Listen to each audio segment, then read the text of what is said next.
Dust in the wind. I can't get that song out of my head. Alright. By the way, welcome back. Did it feel weird this morning? To anybody else? Waking up and realizing you had stuff you had to do? Yes? Okay. It's not just me. Good. I got a little too used to doing whatever. I don't know if anybody went out of town. Hopefully the week went well for you. I hesitate to ask nowadays because there's at least one student who's like, oh, I had a really good break. I highly recommend Moana 2, for example. It's really good. I'm into it. Is it good? It is good. Yeah. If you like the first one, this actually holds up really well. So it's a little quick. So in case you just came in, my plan is to do the reverse side of this worksheet together. Say a little word about 6.5. 6.5 homework will not be due Wednesday. It will be due the day of the fun. Yes. So It's chapter 8. chapter 8 will not be on the fun. Yeah, you might have noticed I had for the homework to be announced. And that to be announced was if we make it here. I will announce the homework. And we didn't make it. We didn't make it. It's okay. It's alright. It'll be okay. Yeah, chapter 8 stuff, if you get to calculus 3, they kind of go over it because most people will have forgotten it by then, even if we get that far. You'll do more with it in calculus 3. So they'll kind of review and then they'll do more stuff. Okay. Oh shit. Oh yeah. So, can somebody help me out? Let's remember some of this stuff. What part of the setup tells me anything about what would be needed for the disk method? Guys, what about the setup tells me anything about what would be required for the disk method? Does anyone, you're all like, a lot's happened between the last time I saw you today. Yes? The chain lines. What do you mean? Like, wouldn't you need to have to figure out the disk? I'm just doing it, sorry. Wouldn't you need like the change in X to figure out the width of the disk? When you say change in X, what do you mean? It's a function of X. Yeah. So, they gave me a function of X. They did. Let me ask this question one more time. If I wanted to use disks, there is a definitive thing about the setup of the integral that would have to happen. Because of one thing I said. I'm rotating around the y-axis. Look how excited I am. I'm rotating around the y-axis, which means disks would require what? dy. Let me stop for a minute. I know it's been a while. I know a lot's happened.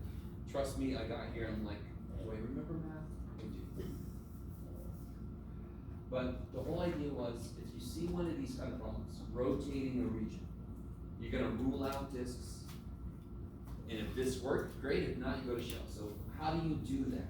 Whatever I'm rotating around, disks will require integral d that. So if I'm rotating around the y-axis or anything parallel to the y-axis, disks has to have integral dy. Yes?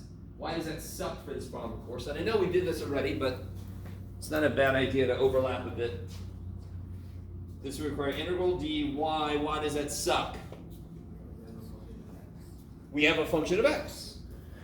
That's okay if it's like y equals natural log of x. It's easy to solve for x. Do I want to solve that thing for x?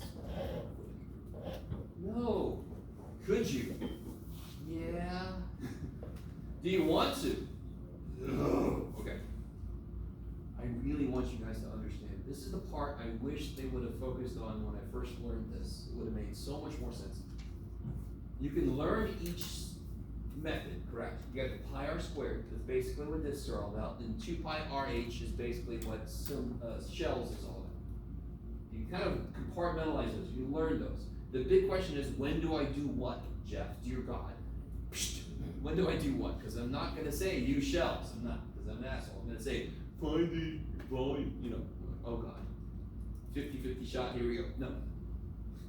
I ask you to rotate around the y-axis, gotta be integral dy. I can't solve for x, so screw discs. That's the process, yes?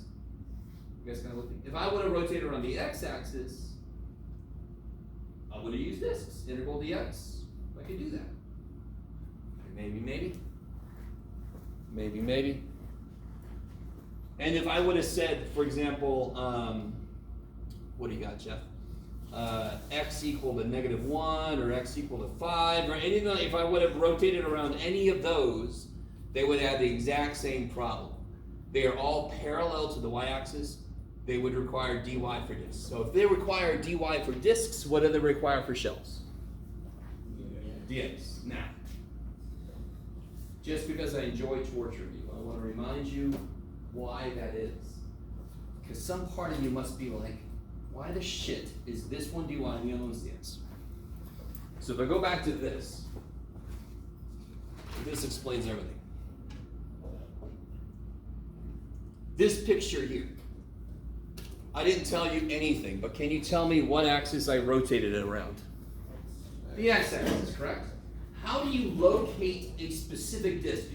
I identified several disks, correct? And as I go further out the radii, I get bigger because the function gives it more room. You with me? How do you identify a specific disk? By its x value position, correct? So of course I'm going to do integral dx because I find my disks by marching along the x-axis. Are you guys with me? If I would have rotated on the y-axis, I would find my disks by marching along the y-axis. Disks will always be integral d axis you're rotating around, or that you're parallel to, because that's how you find the disks. I really want you guys with me. So sure, if you don't understand what the shit I'm saying right now, just remember, disks will always be integral d axis you're rotating around, or parallel to. Yes? If you're parallel to the x-axis, it's dx for disks. If you're parallel to the y-axis, it's dy for disks. You with me? I just really want you to understand why that's true. How do I find a disk? Along the x-axis. Now let's look at shells. On this problem, what did I rotate around? Y-axis, correct? But how do I locate my rectangle that I'm going to rotate? How do I locate my rectangle that I'm going to rotate? Based on its axis, x position. X position. X position. Sorry. So I rotated around the y-axis, but the rectangles will be perpendicular to, well, parallel to that, perpendicular to the axis I find them on. So I find a disk along the axis I'm rotating around. I find a rectangle perpendicular to the axis I'm rotating around. That's why one can be dx and the other one can be dy and vice versa. Maybe. I love some of you guys are living like, makes sense. Please. Alright. I really hope that makes some sense. If not, okay. Disks are integral d axis you're rotating around. Shells are the opposite always.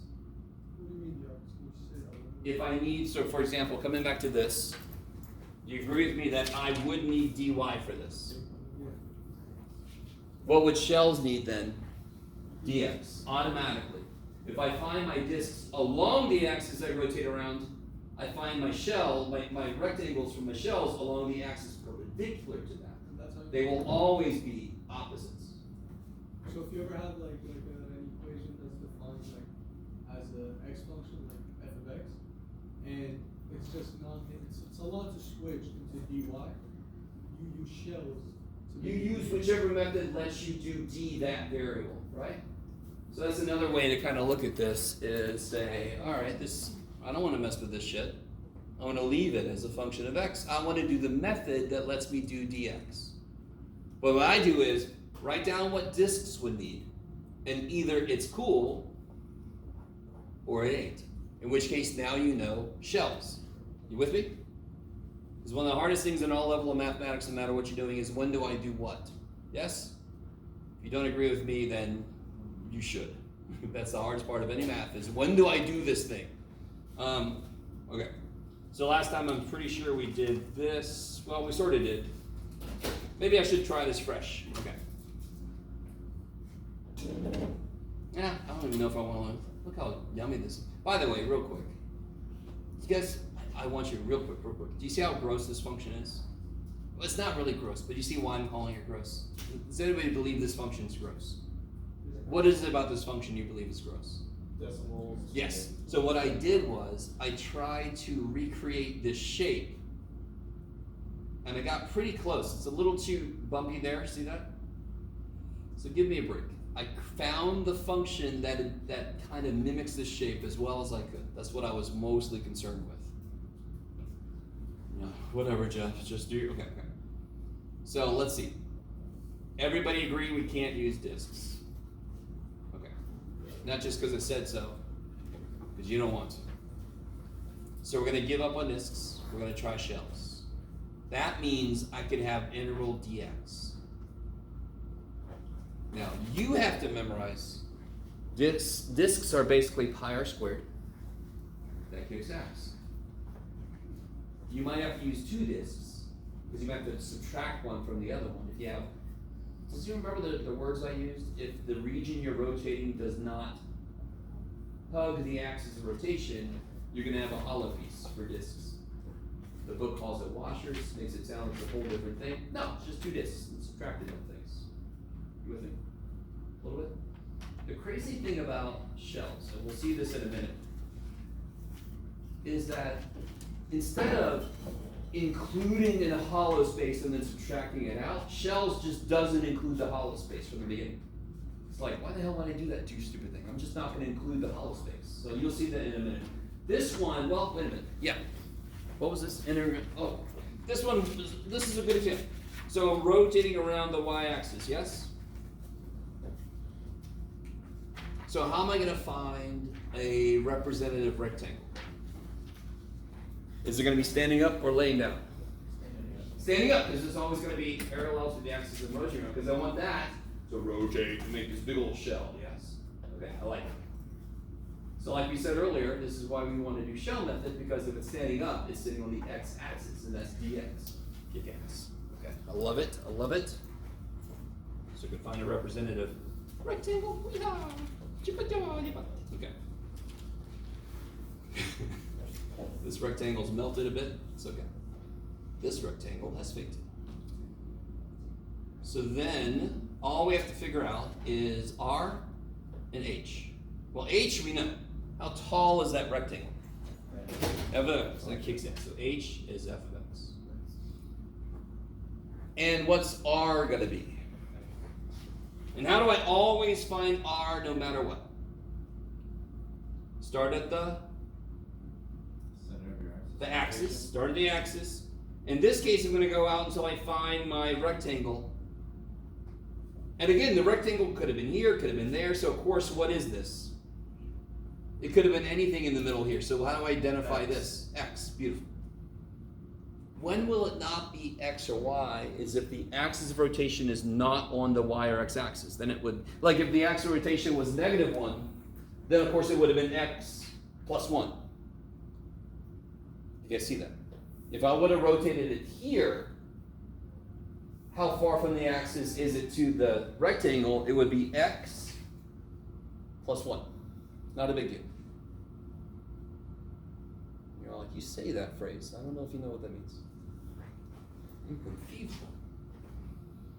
So my radius is X. So then what does my interval look like? It's dx, so what are the limits going to be? 2 to 4. Good, because my region goes from 2 to 4 in the x. So you see how shells don't even include this shit? Do you see what I mean? From the beginning, it's just like, why would you include that? Discs, not as bright. They just include and go, oh, we better subtract that. Okay, so 2 to 4. That's what discs sound like, by the way. I can put the 2 pi outside if I want to. What was, and then R is x, and f of x, of course, was this whole thing.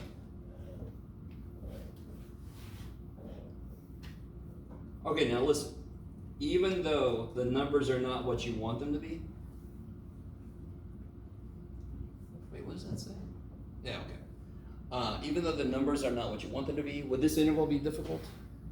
what do? You bring this in, right? And then this would be x to the fourth, so then the integral would be x to the fifth over 5. Blah. It's just a bunch of shit to throw in your calculator, correct? Is it pretty cool if I don't do the integral? You guys good? It's just a polynomial. If it's a polynomial, you have trouble with it, oh my god. Okay. So what I want to get to is these. So last time we talked about these just a bit. So let's do this first. Well, first off, does anyone need this sheet before I go too much further? Oh shit, now I got several I've written on. Yeah, oh shit, okay, I don't have that many. Hard.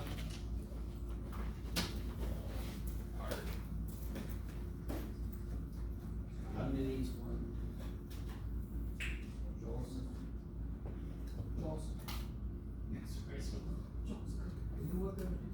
And I'll get you a copy of your own later. Give me a second.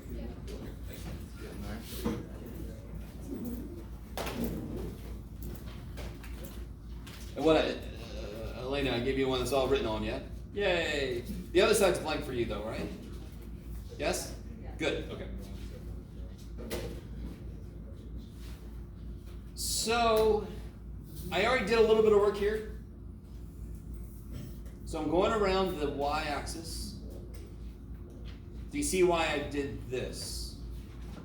Discs, of course, would need me to do integral dy, because discs are always integral d axis you're parallel to rotating, right? So the y-axis is obviously parallel to itself, so it needs integral dy. And why did I cross that through? I'm a lazy ass. No, because yeah, I got a function in terms of x. So I want to use shell. So see, you don't have to draw the picture. You don't. Can you factor that though? Because I might make you draw the picture. So let's do this. Can you factor that? You can do it. Come on.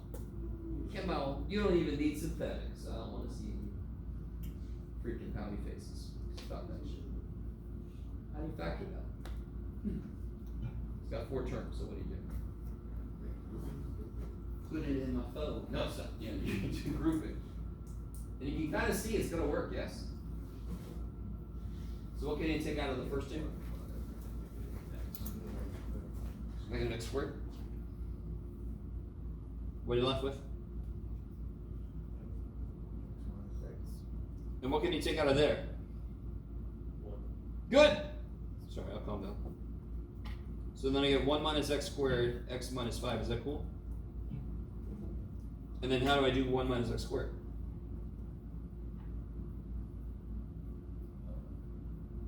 One plus x. Okay, 1 minus x, 1 plus x, and then x minus 5. So what are the x-intercepts? -1, Yeah, 1, -1, 5. Which one of those do I not give a shit about? Why? Because it's out of bounds. Yeah, it's in the first quadrant, so I don't care about that one. So it hits at 1 and 5. And what you could do then, if you have to graph a rough sketch, is you can put in like 2. Oh, that's perfectly, let's say 3. There we go, John. If you put a 3 in, are you guys kind of with me? I want to do this really, really quickly because part of what you have to be able to do in this class is graph a really rough sketch. But you have to have a little bit of definition here because I do want to know what my x's are going from to, yes? So now I know it's from 1 to 5. If I plug a 3 in, I can at least see what side of the axis it's on. Do you guys see what I'm saying? Because I know it's 0 here and it's 0 there, yes? Is that cool? So it's got to either be totally up or totally down. So if I plug a 3 in, I get negative 27 plus 45. What the shit is that? That's 18? 18 plus 3 is 21 minus 5 is 16. It's positive. It's all that matters. So it looks like this. All right, let me stop for a minute. I really want you guys to understand that if I didn't do that, if I didn't at least do the work for finding the intercepts, I would have no idea what my limits should be on my interval. Yes? Yes, sir. See if I go from x squared times x minus 5, all that stuff. Oh, real quick. What comes out, see these 2 terms? Yeah. What's the same in both of these terms? X minus 5. So I can take that out and I'm left with x squared, negative x squared plus 1. And I just wrote that as 1 minus x squared. You can take an x minus 5 out, yes? And then you're left with negative x squared plus 1, which is also known as 1 minus x squared. Cool. Just good old grouping.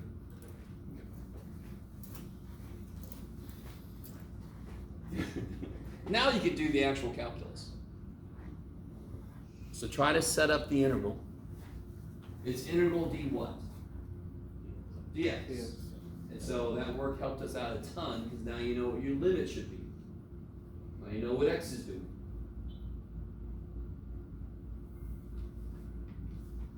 You're like, I don't even know what I'm doing. Yeah. Why did you draw the, figure out the moment stuff, you know? I just put a 3 in, and saw there was 16, so I knew what was up. But why do you do that?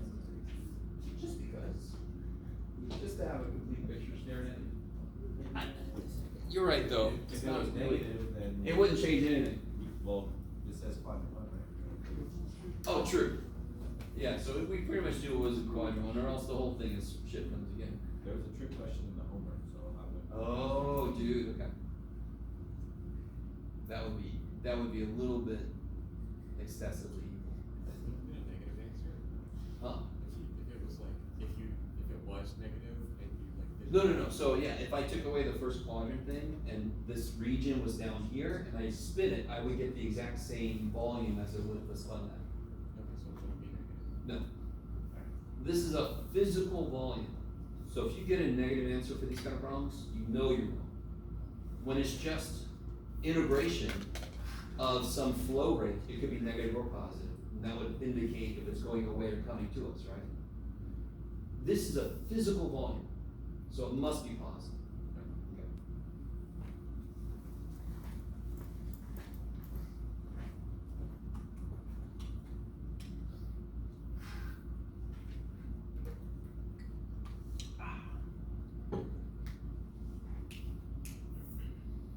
So you find your, so it's going to be integral dx. You find, God, Jeff, so much room you've given yourself. Gonna need more than that. You find your rectangle, any rectangle in there, and it's located where? X, 11. So then I know my radius, because my axis of rotation is not off axis. That's nice. So I don't have to add or subtract anything. It's just straight up x. So r is x, and what's h?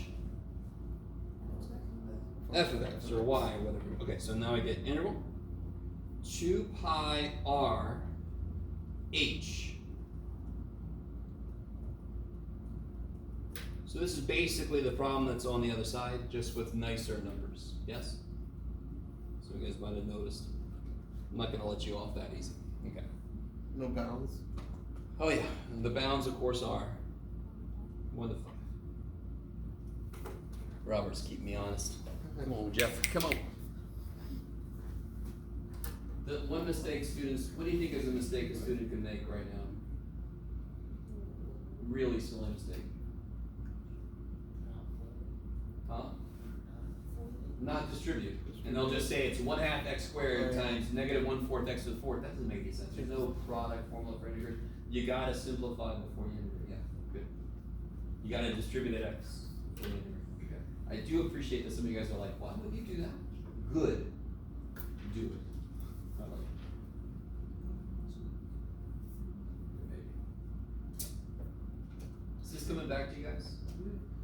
Yeah, okay. Yes. If we had two functions and then we subtracted their heights, would we do the x on the outside, like the radius times, and then the inside is one function? Yeah, h could be. In fact, it always is. What we actually just did was we did f of x minus 0. Right? But you're right, I could have a region that's off x is like this, and then it would be f of x minus g of x. That would be h. That's what h would be. So it'd be x times f of x minus g of x. Yeah. So when you do the integral, you have to plug in 5.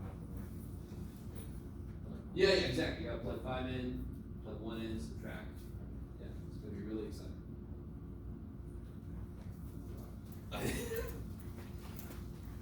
Just imagine if this was discs, you'd have to be squaring that whole thing, yes? Which I think I did to you on the practice test. Yes, you're welcome. Squaring a quadratic is evil. And so that's why I did it.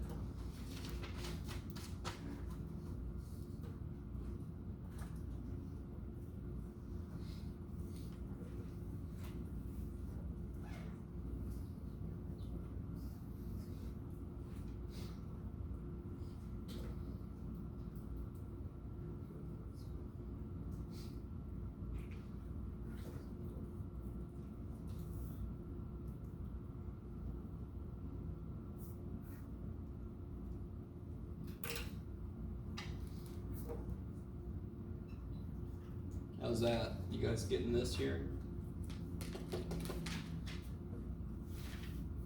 Yeah, okay. And you can see you can kind of just put that on the parenthesis, not the big deal. And so, I mean, at this point, it's just, you know, just putting numbers in, what do you do? So you get 5 to the 5th power would be 625, 30, 3125? Say it again, no, 5 to the 5th power. 3125? Yay! Oh, divided by 5, Jeff. You didn't have to go that far. So what was it? It was 625. If you do 5 to the 5th divided by 5 is 5 to the 4th, which I believe is 625. Whatever gets you through, Jeff. Okay. I think that's right. And then 5 to the 4th again is, I believe, 625. Yes, it is. So it'll be 625 times 5 is 3125 over 4, plus 125 over 3 minus 125 over 2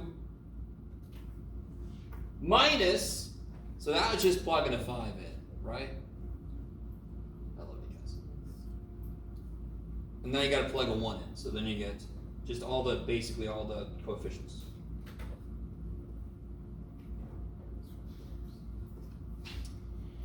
And then, I mean, just put all this shit in, and you get it. Is that okay?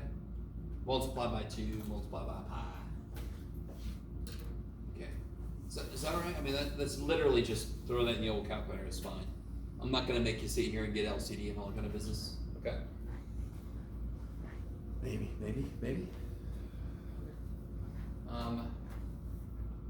So, I mean, shells on one level is more direct.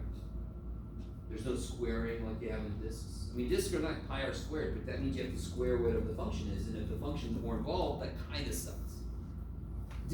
Shells doesn't have that. It's just straight up just plug the function in. Yeah.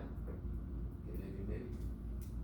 So most problems, only one method works for. Some problems, either method would work for.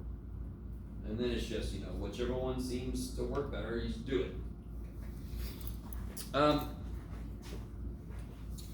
What about number 2? Can anyone tell me anything about number 2? Although I sort of gave away the game a bit. But can you tell me why? What have I done here? This is discs. You always rule out discs.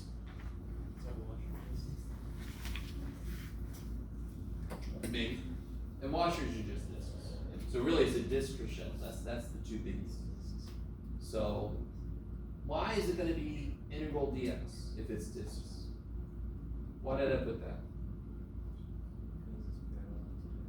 Parallel to the x-axis. Y equals -2 is a horizontal line parallel to the x-axis. And why did I choose to do that? Well, because they're already in terms of x, and if I try to solve for x, I get some gross square roots, right? You guys kind of with me? Where square root function's not that big of a deal if I'm doing discs. Because what's involved in discs? Squares. If I'm doing shells, square root functions kind of suck. Or they could suck. Because then I have the integral of the square root. What saves your ass is very often the r is x, and then you can do u substitution. Oh shit. Alright, so try to set that up. So that's discs. It's integral dx. Everything's in terms of x. Try to graph it really quickly. You have to see which variable do you want to know what it's doing. Obviously, what do you want to know goes from what to what? To get your limits. X, because it's dx. Good. Try to graph that region I'm talking about. And what's the first thing you have to figure out to really get the region I'm talking about? Find out where those 2 things meet. Where they intersect. I love it. Cool. Alright, go for it. Oh wait.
Be really careful. It's about the y equals -2 for your axis of rotation. Yeah.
Oh God, Jeff. That's what I'm telling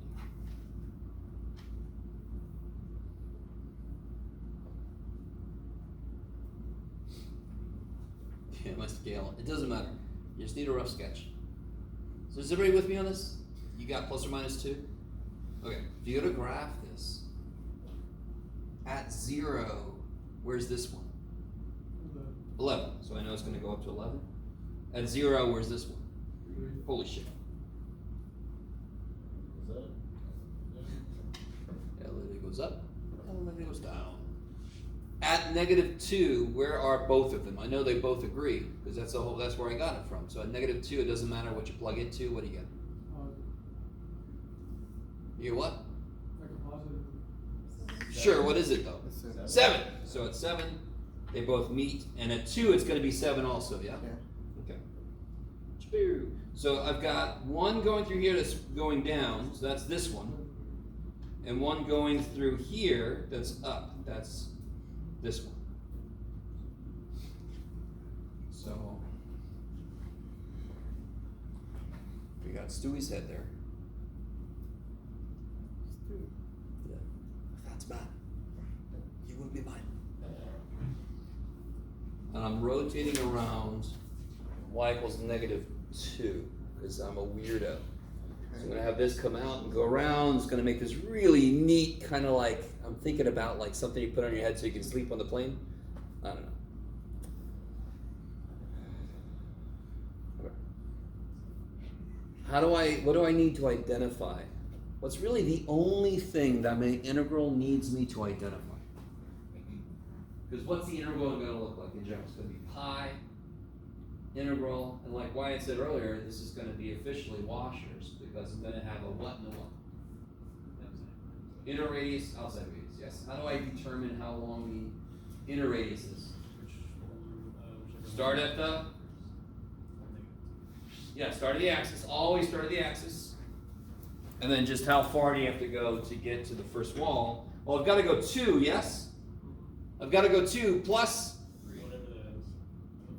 2 plus 3, no. 2 plus x squared plus 3, yes? So the inner radius is x squared plus 5. Is that cool? You guys see that? Do you guys see that?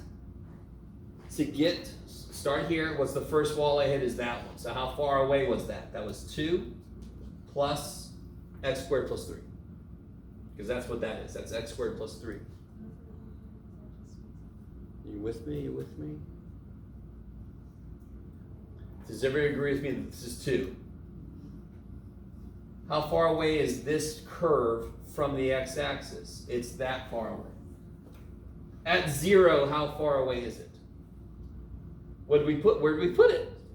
3. Why did we put it at 3? Because 0 plus 3 is 3. So at any point, how far away is this wall? X squared plus 3. So how far is that wall any point from here? 2 plus x squared plus 3. That's how far away it is. Every point on this curve, what's true? Yeah, it's x squared plus 3. That's the y value, yeah? So how long is this? It's going to be x squared plus 3. That's this distance plus 2. So x squared plus 5. What's the outer radius going to be? 11 minus x squared.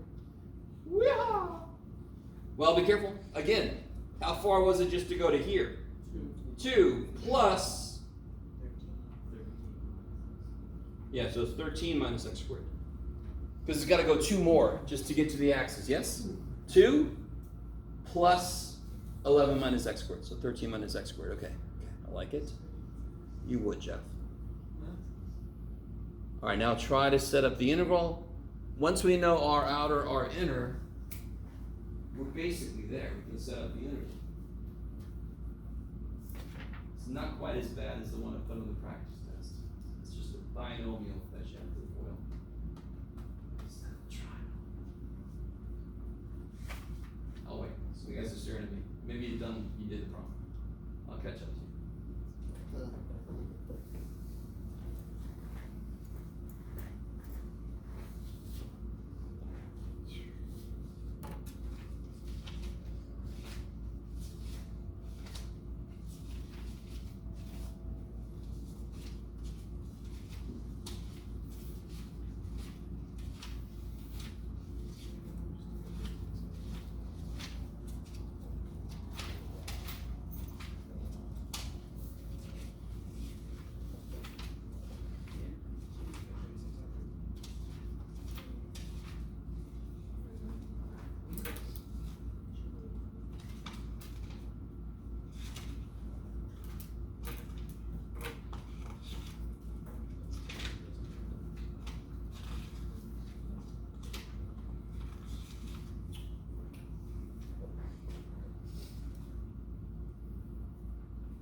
So it's going to be like this, right? What are the, here's the outer radius and the inner radius. What are the limits going to be? Negative 2 to 2 now. Should I say this? Yeah. Well, I almost don't want to say it. No. I was about to say something about symmetry, but you got to be really careful when it works. I could integrate this from 0 to 2 and then double my answer because of the symmetry of the problem. But once I show you that, some of you guys do it too often when there's not really symmetry in the problem. So we'll just do it all because we're crazy. I'm not gonna give you a problem that's got a ton of like multiply. You with me? That's just busy work. I'm not all about that. This one's not too terrible. It's just a little terrible. I'm not superstitious, just a little stitious.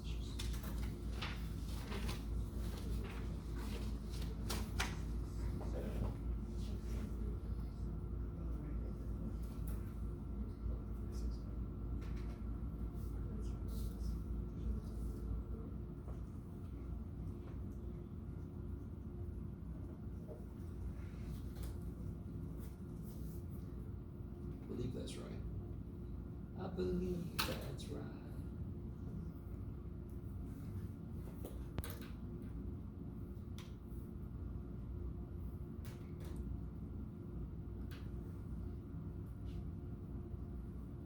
Oh, that's nice. Look at that. That's nice. That's nice. I don't know. Is that where you guys are getting? Anybody? Yes? Okay, thank God. We could be wrong together. I like it.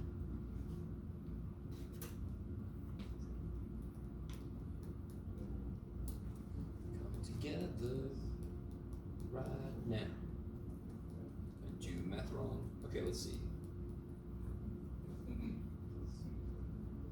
It's not too bad. That cleaned up nice. No? Screw you, Jeff.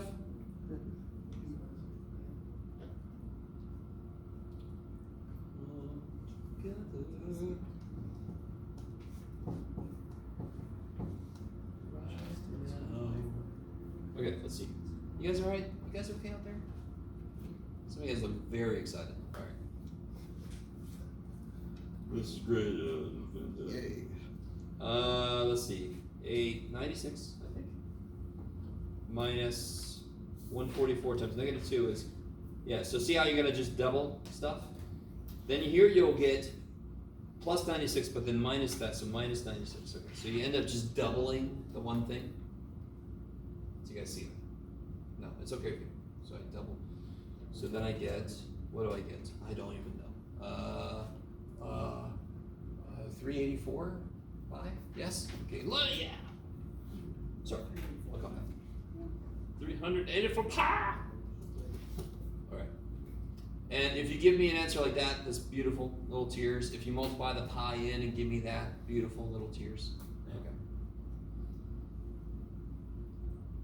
This is nowhere near as bad. It's still trippy. It's definitely trippy. You guys are going to be concerned about picking the right method at the right time. But if you just remember, if I want to do discs right now, it has the integral d of this. Can I get the function in terms of that? If not, screw discs. If so, do discs. Yes? Maybe. I think instead of doing this last problem, I'm sorry, did everybody get that? You guys? Yeah, very I'm sorry. How do you get 144 minus 36x? So 169 minus 25. Yes? I got that part, but how do you get pi times 144x? Oh, here? Then I integrate it. Oh, Yeah, the integral of 144 is 144x. The integral of 36x squared is 36x cubed divided by 3, or you just pull a factor of 3 up, yeah? Okay. So that's just me integrating. One of the biggest mistakes I see is students feel like they've done so much work, they just start throwing shit in this. You have to integrate first. You can't throw that shit in there. Okay. How can you have your pudding if you don't integrate? Yes? Can you take the 36 out of the integral? Oh, sure, because it goes into 144, yeah. That would make this stuff a lot easier. Yeah, I just wasn't smart enough to do that. Poor Jeff. But yeah, that's beautiful. Taking numbers out of the way is great. Okay. All right, real quick. This last problem on here, I'm not gonna do it. Let's go through this thought process again here. What's up? So, if I wanted to do discs, I'd have to do integral dy, yes? You might think I'm not going to do that because this is in terms of x. So then you go to shells. And in the process of trying to set up shells, let me see if I can get you there with me. I'm going around the y-axis. Don't even know what the shit that looks like. It almost doesn't matter. But I'm going to end up with my r is going to be x, yes? And my height is going to be this. Can you integrate this? U sub doesn't help. Nothing helps. We can't, that's beyond us. You can't even integrate natural log right now, which is not your fault. Nobody showed you how to do it. It's one of the first things you learn how to do in Calc 2 is how to do something like integral natural log of x. You can't do it. You cannot do it. Which is trippy because it feels like we should be able to do it. We know natural log. But you cannot take that integral. All right, I really want you guys with me. If I want to do shells, because it's a function of x, when I set up the integral, it's an impossible integral. So instead of saying, well, fuck that, no, you must not be shells. Can you solve that function for x so that discs would work? Can you make it a function of y? Pretty easily, maybe. Sorry. Somebody's looking at me like, whatever you say, but no. All right, do it. Solve that for x. Everybody except that one person that was looking at me like I'm crazy. Or try it. Try it. Yes.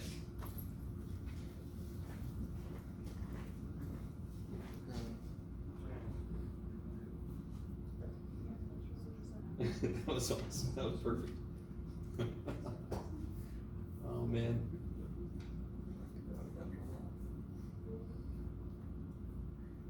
All right, let me do this over here. X equals 0.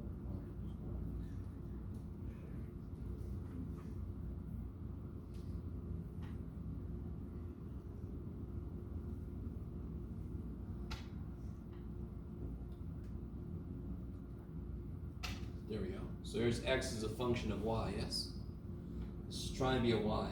Don't give him any grief, okay? He's doing the best he can. So now we can do disks. And do you all agree that e to the linear function of variable is nice? Easy derivative, easy integral, kick ass. So, how do I set this up then? So it tells me it's between x equals 0 and y equals 4. If I try to graph this, let me see if you guys are all with me. All right, let me see if you guys are really with me. Natural log of x. Where is the vertical asymptote on natural log of x? Where's your vertical?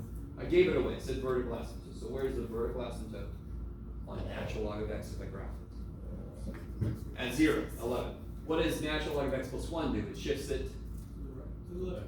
to the left. Yes, from your perspective there. So where will the vertical asymptote be now?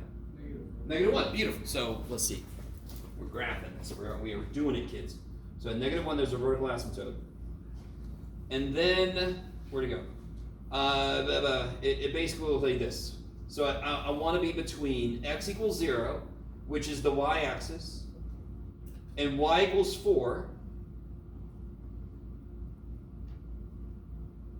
Yes? Okay. So x equals 0 is the y-axis, and y equals 4. That's what I want to live within. And this is going to basically come up at 0. This would be 0. Is that cool? You guys see that? Whatever, man. And then at, when is it 4? Ooh, yeah, ooh. All right, sorry. At what x value is, all right, I really want you to understand.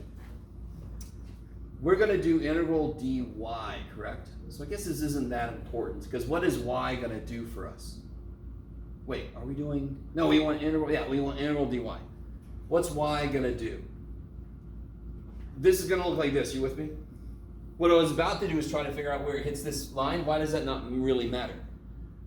All right, I love you guys. We're doing integral dy, correct? Do I already know what y is going to do? Okay, sure. Specifically, doesn't it start at 0? And it's going to go to freaking done. It doesn't matter where it hits the dumb thing. That would only matter if I needed to know what the x value was, correct? But we left that behind. We're not going to do integral dx. I don't care what x is doing. I just care what y is doing. I already know what y is doing. So it looks like this. Okay, so it doesn't matter where it hits. I already know what my variable is doing. I already know this is going to be. I already know this is going to be 0 to 4 because it's dy. I already know what my y is doing. It's going from 0 to 4. Now, what do I put in this damn thing? Let's see. I'm rotating around the y-axis. Am I hugging my axis? Yes. Yes. Okay, cool. So I don't have to worry about subtracting anything, yes? So if I start at my axis and I go out, what's my radius? It's going to be this thing.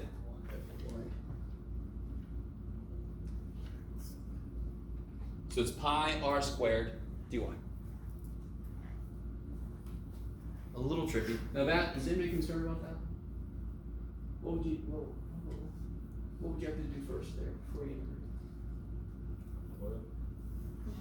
foil it, yeah. Write it twice. What's e to the y over 3 times e to the y over 3? No. What do you do when you have like bases? You multiply things. What do you do with powers? Add them. So what's e to the y over 3 times e to the y over 3? E to the 2y over 3, yeah. Okay, I'm not going to do that. So what I want to do real quick, see if you guys will be cool with this. Yes? You don't want us to draw the reflection? You never have to draw any of the 3D. No, like you want us to draw the function, like x equals b shell y. That's what this is. It's the same function. Yeah, I graphed this function, which like David is saying is this function. This is looking at it like this is looking at it like this, yes? Okay. So that is the function It was just easier to graph using this because this is just a shifted log function. This is a little bit worse. It's a shifted E function, but it's shifted really weird because there's a 1/3 in it. Anyway, I don't want to mess with it. Maybe. You're like, oh my God, Jeff. Okay, so I want to do one more. I want to do this, but I want to do it with shells. Just because. I know it says choose one, and I did for you because I'm the teacher in that. So, I'm sorry, this is on this one? This is on this sheet of paper? Does anyone need this handout? Good. Oh shit. Hold on, guys. Hold on. I got a bunch of them here somewhere. There they are. Yay! Okay. Do it again. Who needs one? I'll take it. Oh. Thanks, give me one.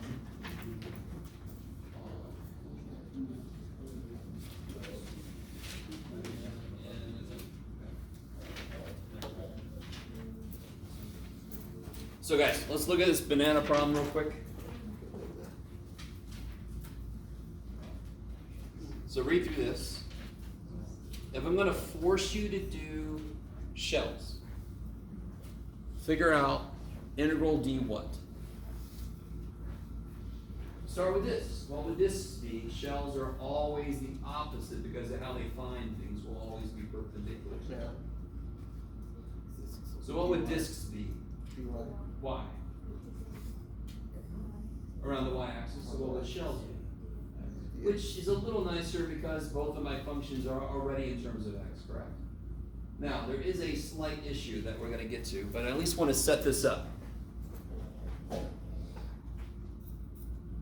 So if I do this, okay. So if I look here, I'm rotating around the y-axis. Will my rectangle be lying down or standing up?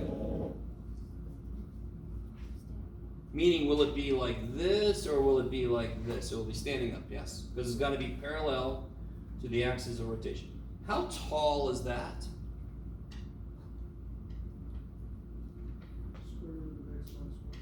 Square root of x minus 1, not quite. No, keep going. Square root of x minus 1 would be this tall, yes? Is that rectangle that tall? Is that rectangle this tall? Oh, minus. Good. X minus 1. Minus x minus 1 squared. Good, that's the height.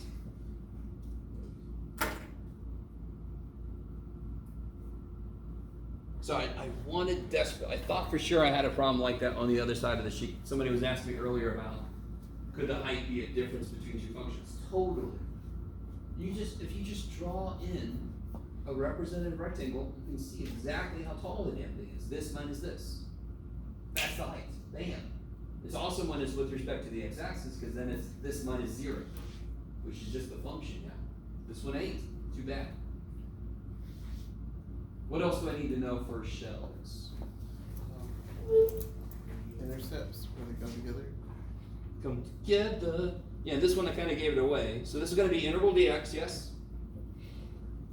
And x goes from what to what? 1 to 2. Wait, what was it? Wait a minute. Yes, okay. Forgot for a second we were doing shells. So this is integral dx, 1 to 2. Is that cool? That's why the dx dy choice is almost the first thing you do, because it dictates everything else. Since it's dx, I can see my x is going from 1 to 2. That's how my region is defined. It exists between x equal 1 and x equal 2. What's my radius? My radius. What's my radius? How do I get out to my rectangle? How do I find it? Yeah, whatever this x distance is. So my radius is x. And then my height is this whole mess here, right?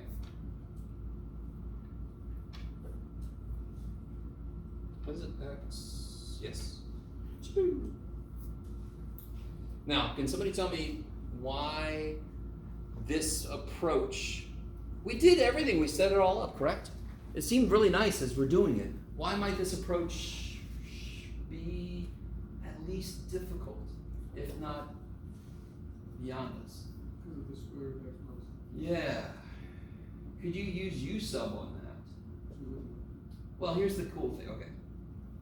Let me see if I can add. Let me focus on the key issue. Is there a problem with like x minus 1 squared? Is it hard to integrate that? In fact, it's easier than you think. Let me focus on that first. What is the integral of x minus 1 squared? Do I have to FOIL that out? No, because the inside is linear slope 1. So what is the integral of something squared? Something cubed over 3. I'm not going to put plus c because it's actually definite, but who cares? You guys kind of with me? Why?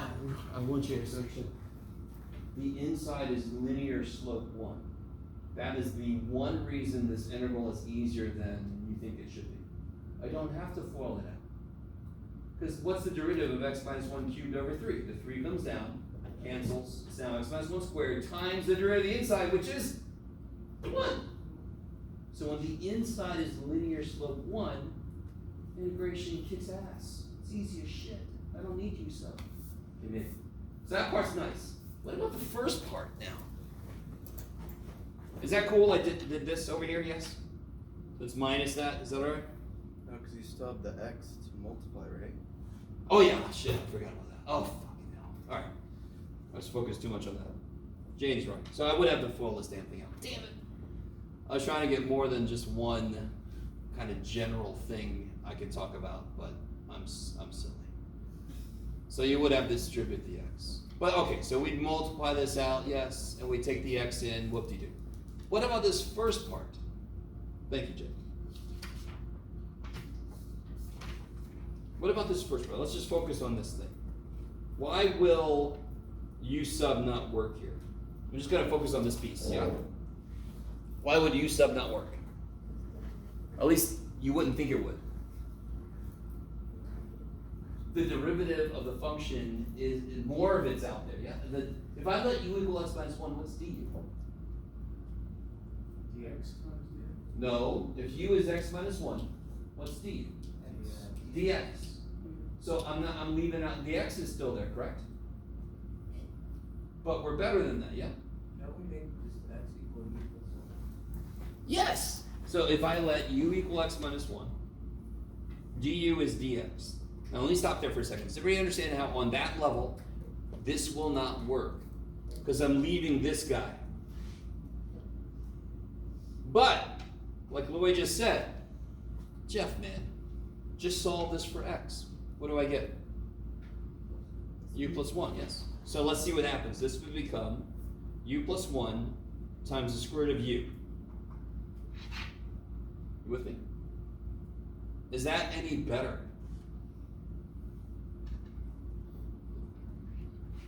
If anybody knows me, how would I rather write square root of u? You don't want that? Yeah, square root shouldn't exist. It's bullshit, but we'll be okay. And now I can distribute this, yes? So this is the old thing about, let me see if you guys are really with me. There was a problem before when the bottom was 2 terms and we let u equal it and then we solved, so I made the bottom 1 term. If the bottom is 1 term, that kicks ass. I can then kind of break it up, yes? If the inside of the freaking radical is 1 term, then it's just that thing to the 1/2 power, and I can distribute that shit all over the place. So u sub 98% of the time, you let it equal the inside of something, and its derivative is out there. Yay. Very straightforward. 2% of the time, u sub does things like, man, I wish the inside was 1 term. Okay, you sub it. Man, I wish the bottom was 1 term. Okay, you sub it. I don't know if you guys are with me or not.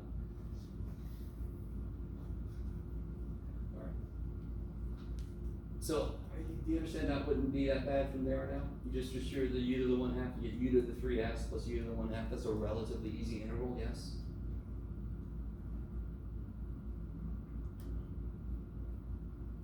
Does anyone, what's up? Are you guys okay? No? Is everybody okay with this? We've seen something like this before. Okay.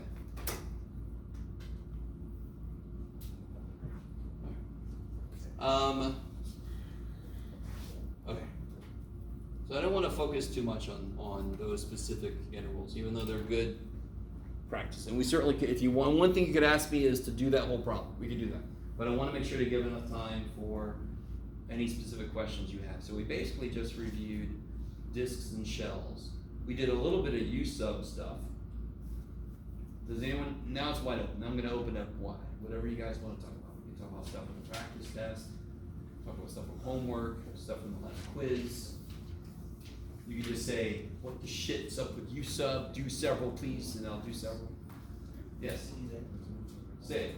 You said you do like Oh, no. example. Why don't you say, what's the shit's up? Okay. Alright.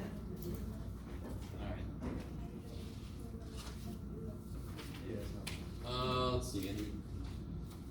Since I'm doing this on paper, I'll just keep going with paper. If I have enough paper.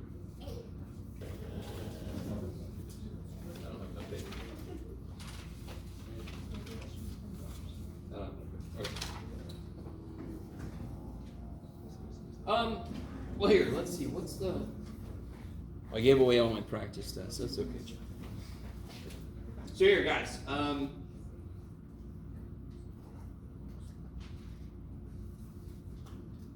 okay. Start off with a nice classic problem. One big thing people ask is, how do I tell when I have to do U-sub?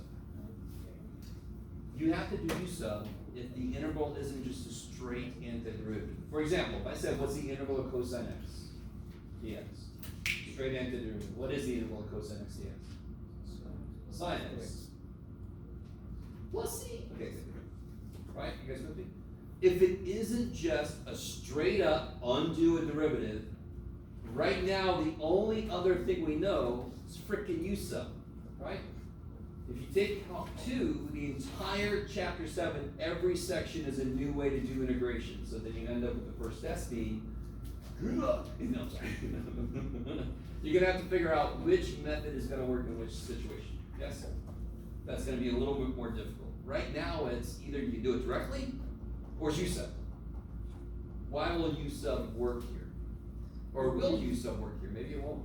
When you take the derivative, you end up with x cubed. Yeah, the derivative of its stuck piece is in there. The derivative of 5 minus 2x to the fourth is in there. Now, it's missing a number, yeah. And I don't give a shit. I can make any number show if I want to. Because numbers can go in and out of the interval. Is that okay? What's the interval symbol mean again? No. Why did we choose it to be that? Do you remember? The thing S, which stands for sum. If I have the same term in every element, can't I just factor it out? Can't I just GCF that dude? So that's why a constant can come out. X's cannot, because X's are the variable over which I am summing. I can't take X's out in it. Numbers I can take in and out all day. It's just like doing 2x plus 4 is equal to 2 times x plus 2. I'm just factoring the same thing out of each piece. So, what am I going to let u equal? 5 minus 2x plus 4. And what's du? 8x, negative 8x. Dx. Oh, because Now listen, I know that some of you gone to tutoring or you've taken calc before and you had a teacher that divided by negative 8x cubed. I just want to tell you that whoever showed you that, they need to stop. Because you will do problems that actually doesn't work, or you'll make a mistake and you won't even know you've made a mistake because you're just chugging along. If you do it this way, you can stop. Can you see x cubed? Is x cubed in there for us? Yes. What am I missing? Negative 8. So how do I make a negative 8 show up? Yes. So then you know you have exactly all the pieces that you need.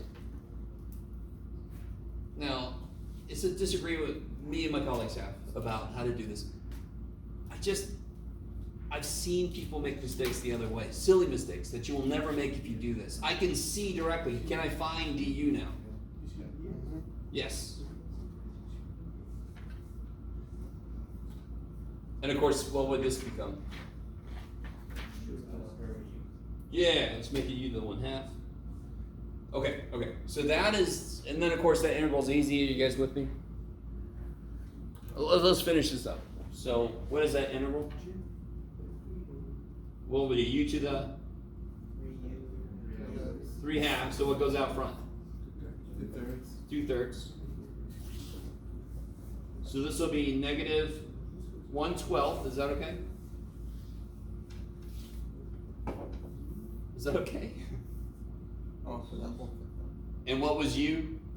What do u be? 12. There we go. So just make sure if you start with x's, you better end with x's. If it's an Okay. indefinite interval. Like unravel if you're packing it up. Okay, stop for a minute. Okay, so far so good. So that's your base level direct u substitution. Yeah? Yes? If that was 5x minus 2x to the 4 inside, would we not be able to? If it was 5x, oh, if it was 5x minus 2x4, we would have been screwed, right?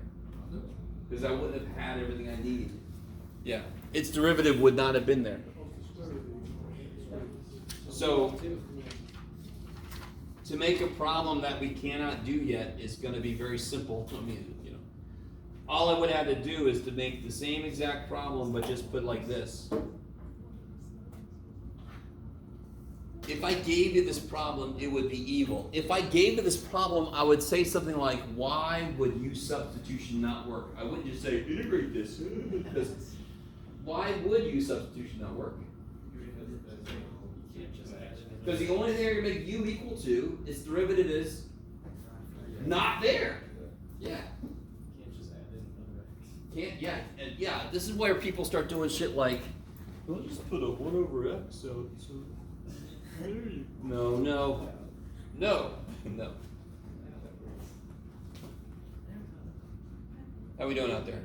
You cannot bring an x out or put an x in. If you could, then the integral of x to the 4th would equal x cubed integral of x, right?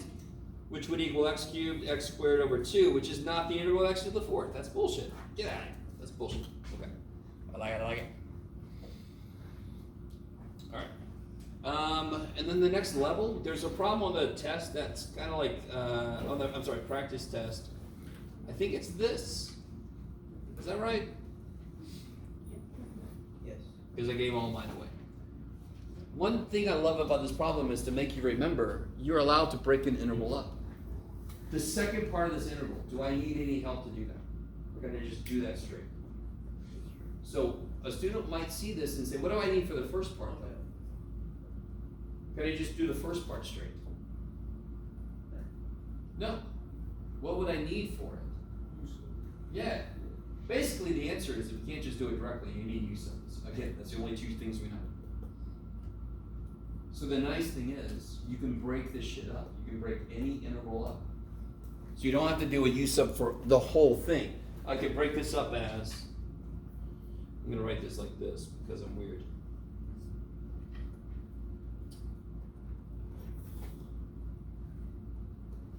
This integral is easy, yes? And this integral, a little bit harder, yeah? What would you let u equal? X to the 1/2. Yeah, and what's the derivative of x to the 1/2? 1/2 x to the, and I see x to the negative 1/2 in there, yes? And I can make the 1/2 show up easy, yes? Okay. The second part, the second interval, I could do that directly. That one kicks ass, is x to the n. Yes? Why would you make u equal to x to the 1/2? Two reasons. If I ask you, is there a piece that's stuck inside of something? When you say the x to the 1/2 is stuck inside of the e? Okay. Another thing is the derivative of x to the 1/2 in there also? Yes. Because the derivative of x to the 1/2 is 1 over 2x to the 1/2. And I see 1 over x to the 1/2, yes? Okay. Just to really make sure. I've run out of paper. Here we go. Come here. Ah, shit. What is this? Damn it. Okay.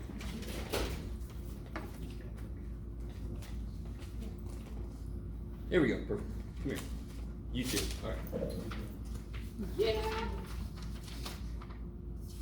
So, if I write this like this,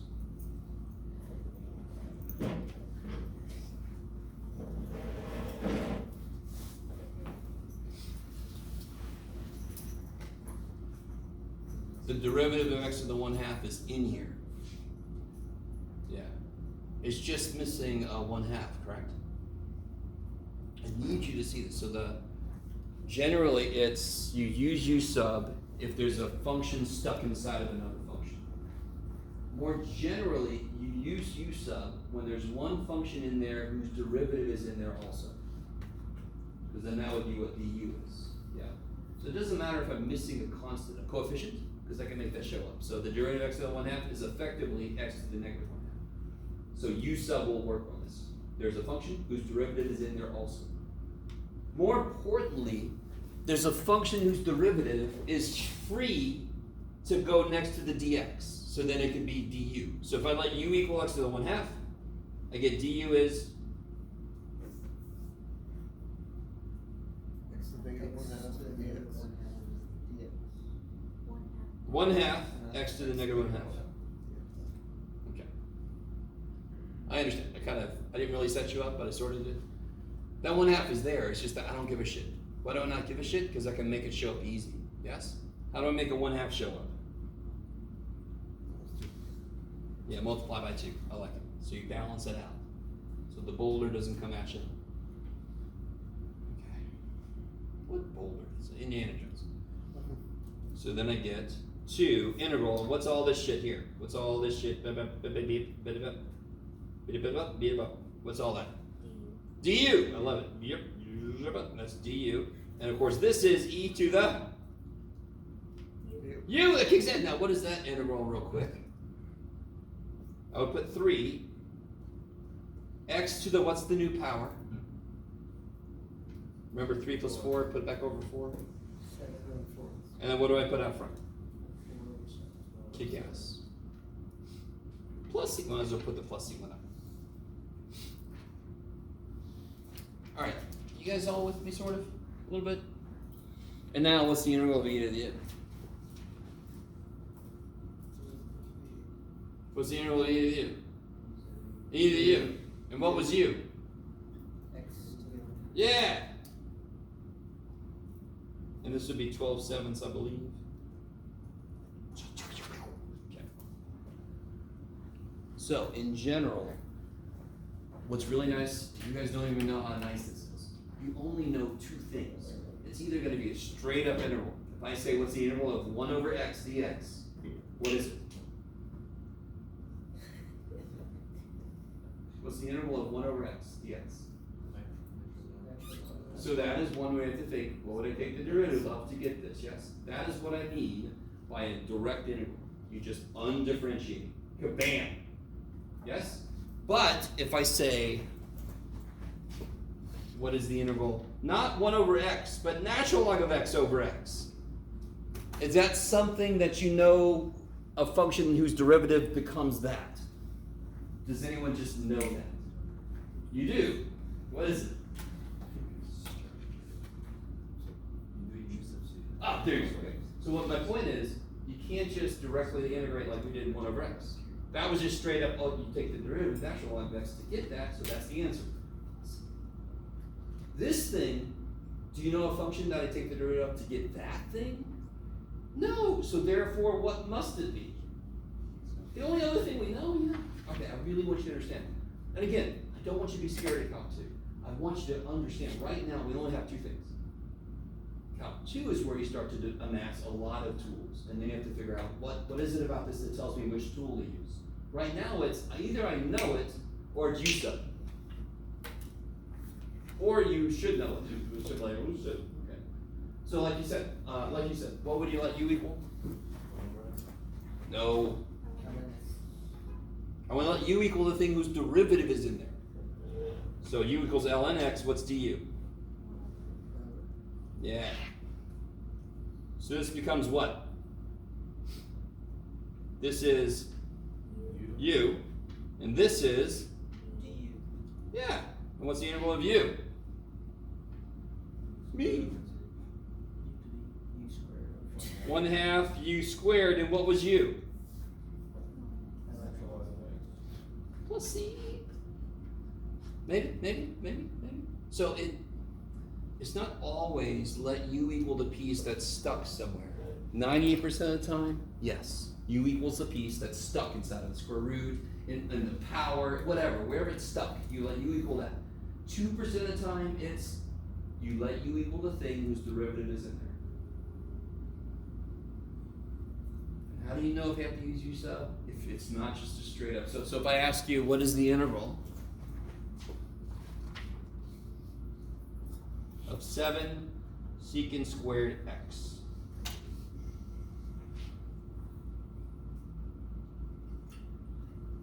What do you think to yourself? You don't think U sub right away. You think, is there a function whose derivative would be this? 7 tangent x.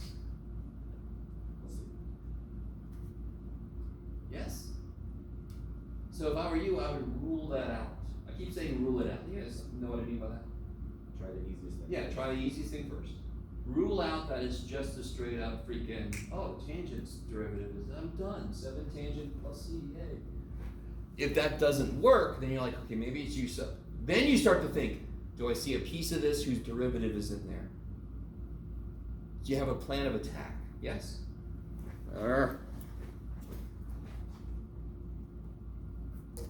Plus C? Okay. Maybe. Because that's the only two things we know. And here's one where I disagree with some of my colleagues. What about this?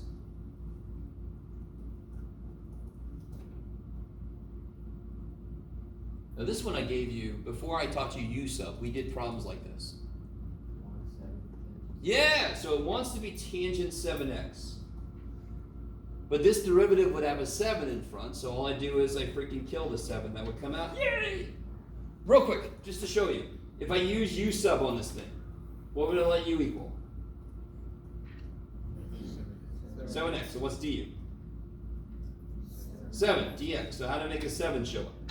Put a 1/7, Jeff. So then I'll get 1/7. This is du. This. And what's the integral of secant squared u? Tangent u, and what was u? 7x. Do you see how much more work that was? Didn't need to do all that shit. When the inside, and again, you could do u sub there. That's fine. I'm not going to take points off. You could do u sub, because that's what it's there for. When the inside's more than just x, it's an answer to chain rule. That's okay. I'm not going to take points off. I just want you to understand you don't have to. If the inside is linear, you don't have to use u sub. You just have to divide by the number that would come out. Maybe. So it look like you don't believe me. It's okay. What's up, Dave? So why did I put a 7 on here? Because if I took a derivative, wouldn't a 7 come out? And I'm using the phrase come out a little loosely. It doesn't come out, but it's chain rule. A 7 would be out front, yes? If I just had tangent 7x, what's the derivative? 7 secant squared 7x, yes? I don't have a 7, so I got to do a 1/7 to kill it.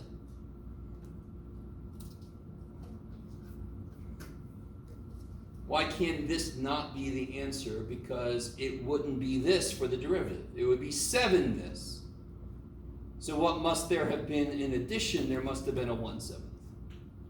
What's the derivative of this now? The derivative of this is this. So this is correct. How do you always check an integral? Take the derivative, make sure you get the thing. Yeah.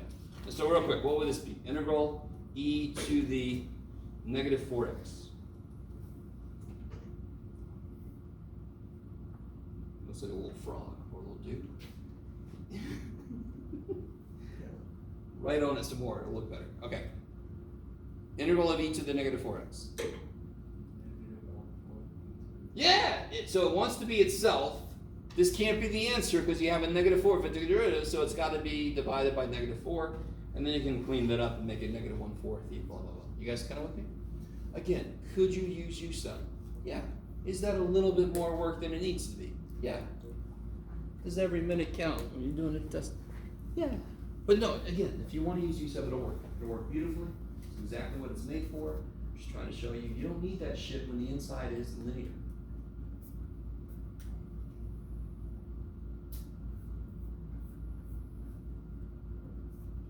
Some of you guys look sub, that's fine. If the inside is linear, you don't need u sub.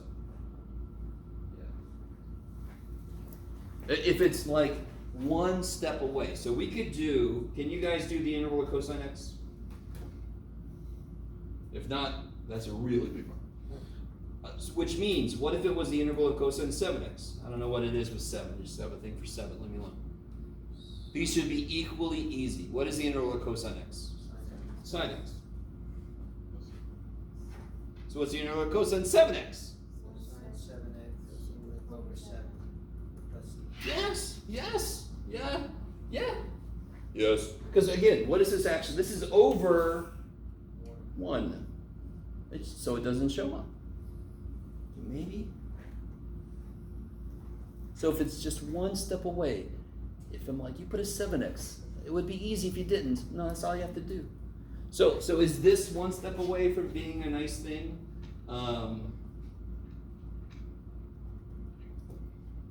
No, that's u sub. Is the inside linear? No, that's u sub. Damn. Would u sub work? Yeah, because the derivative of the inside function's in there. Minus the constant coefficient, but who gives a shit about constant? Sorry, constant coefficient. We can make you do whatever you want. You dance for us. Who created you? Yes? What do you mean when you ask, is the inside linear? Oh. Real quick, what is the inside function in this problem? What function is inside of another one? X cubed. Is that linear? No. What function is inside in this problem? 7x. Is that linear? Yeah. There you go. Okay. Yeah. Okay, maybe.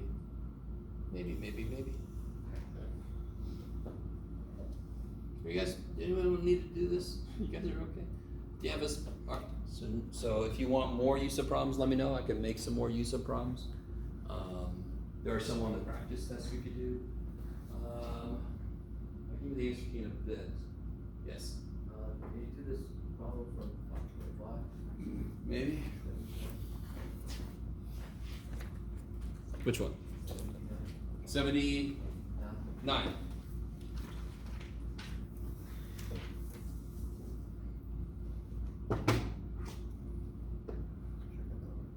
Ooh, yeah. Come back. Okay. So, has anyone tried this problem? Is this problem any side? I think so, yeah. So it's familiar. Has anyone tried this problem out yet? No? Alright, so. One of my favorite quotes is that quote, I think I put it on the syllabus or on the homework sheet. Good math is not about how much you know, it's about what you do when you don't know. So you look at this thing and you're like, okay, it's not a straight integral. I don't know a function whose derivative is that. Yeah. Is that 1 over all that times dx? Yeah. So normally when we have like a 1 on the top, we sometimes, I don't like to do that to be honest. But yeah, they put the dx up top because like 1 times dx is dx. Yeah. So it's 1 over 1 plus square root of x to the 4th. Dx on the side. So what do you do then? You know it's got to be u sub of some kind, yeah? So what do you try to do?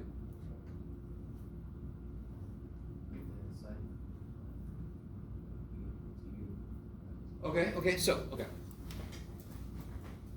if we try, just try. And you never know, you know, when you first look at that, some of you guys should be able to tell this is not going to work directly, but we might get an idea of what will work. So if I try, what would I let u equal on the first blush? 1 plus square root of x? Okay. Then what would du be? 1/2 x to the negative 1/2 dx. So of course the immediate problem is, do we have that? We don't have that in there, correct? Okay. So what else could I try to do? X to the 1/2. Square root of x. Alright, let's see if this is any different. So if I let u equal just square root of x directly, is that what you're saying? Alright, so then what would du be? Same thing. Yes? Okay, I like it. You would, Jeff. Foil it out. Oh, okay. Well, okay, foil it out Right? would be kind of gross, yeah? Don't we kill the square roots, wouldn't we? You would also have a lot of square roots in the middle terms. You see that?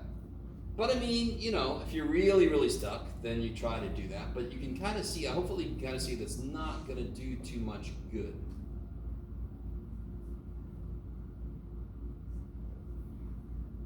Alright. Oh, go ahead. If you let u equal 1 plus root x squared. Oh, good. Okay. So again, this is not necessarily the answer. This is not a bad next place to go. Why don't we let u equal 1 plus square root of x squared?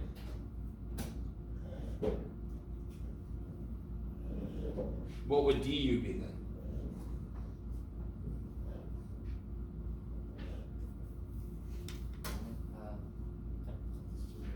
No, come on. 1 plus root x. Come on. 2 times 2, good. 2 comes down. 1 plus square root of x times 1 half x to the negative.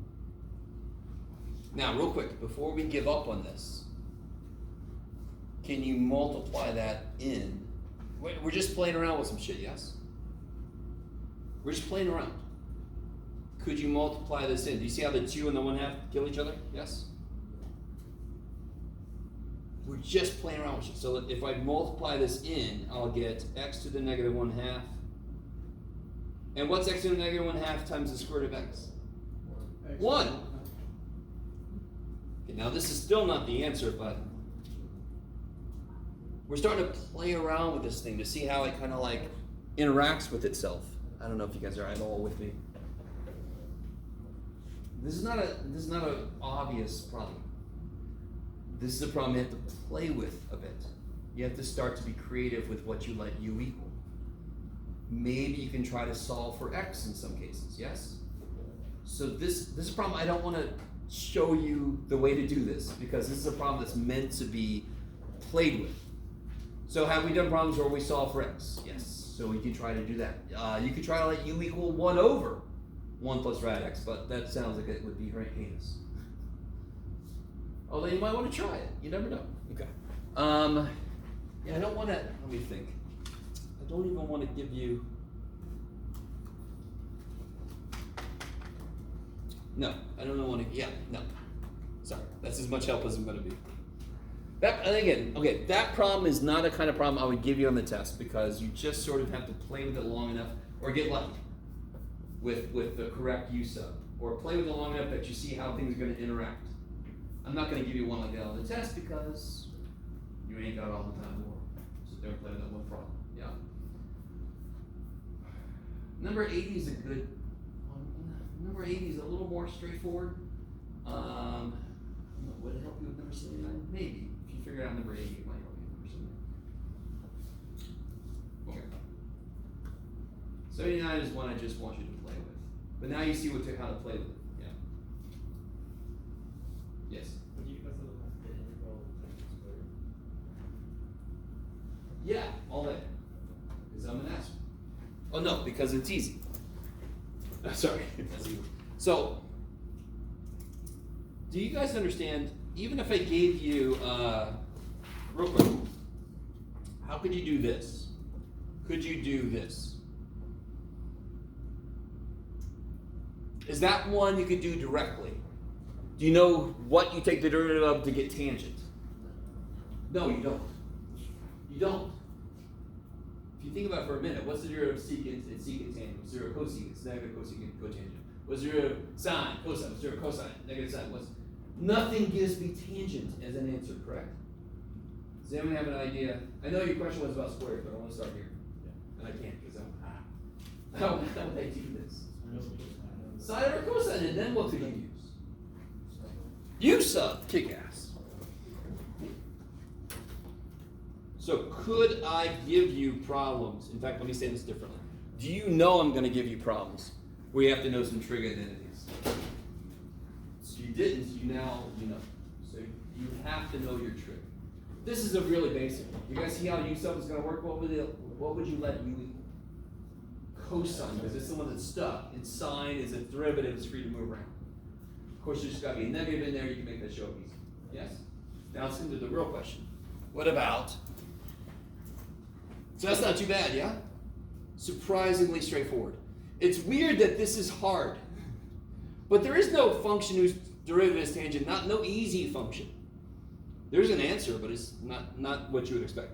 So this seems so much harder now, yeah? But it is freaking easy as shit. And I'm not saying that to make anyone feel bad. What is the most, whenever you see a trig function squared, what identities do you think of? Pythagorean identity. So which one is tangent squared, which one is tangent involved in? Yeah, so 1 plus tangent squared is secant squared. So tangent squared is secant squared minus 1. Secant squared is easy interval. 1's an easy interval. That's an easy interval. You just have to remember that that's related to something you know the interval of. That kicks so much ass. Yeah. So on the practice test, we're integrating sin x times cosine Oh. squared x.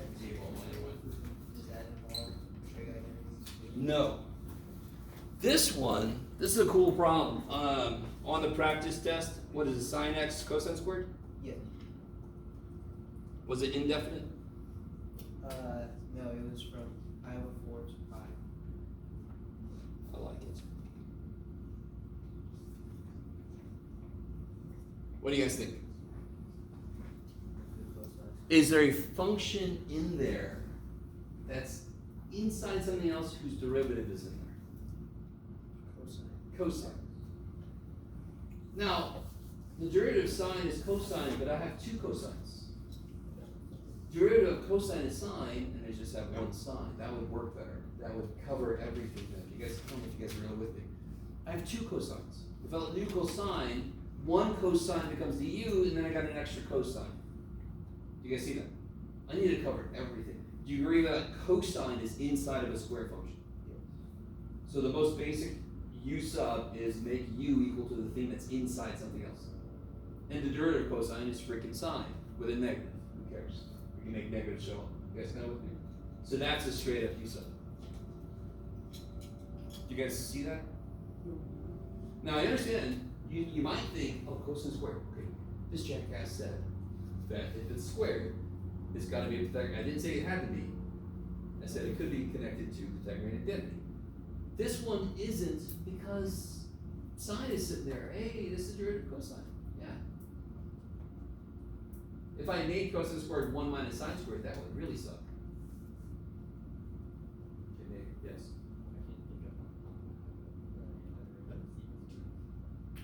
Oh, sorry, but tell me real quick, what's the derivative of tangent? No. There you go. So what's the antiderivative of secant squared? Tangent. So whatever, if the derivative is this, then the antiderivative of that is the thing, the first thing. Alright, so since the derivative of tangent is secant squared, the interval of secant squared is. You guys kind of with me on that problem? That is a straight up u sub problem.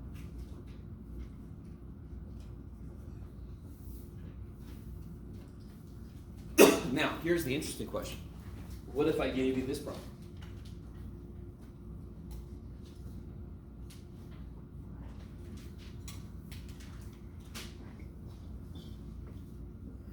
Will a Pythagorean theorem save your ass?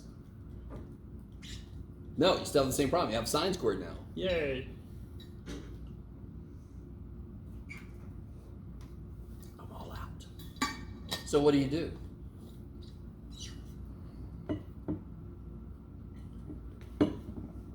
Uh-oh. Oh shit.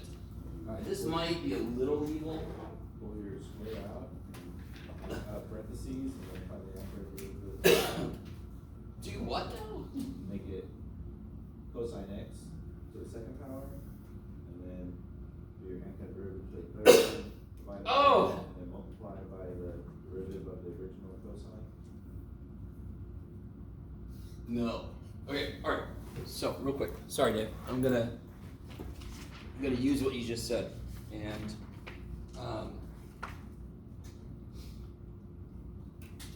okay. The reason this cannot be this, even if you try to clean it up with some extra shit, is because the inside's not linear. This is never how integration can work. Because if I wanted to take this guy's derivative, wouldn't it be a little involved? I need you to really understand. Integration is trying to undo differentiation. And if I'm working with a function whose derivative would be a little difficult, its integral is going to be much more difficult. So it can't be just this and then adjust it. It cannot be that. So then what is it, Jeff? Okay. Does anyone remember the, how do I want to say this? The half angle formula? Does anyone remember the, it's also called power reduction formula? 1 plus Yeah. 2x over 2. Yeah, that's it.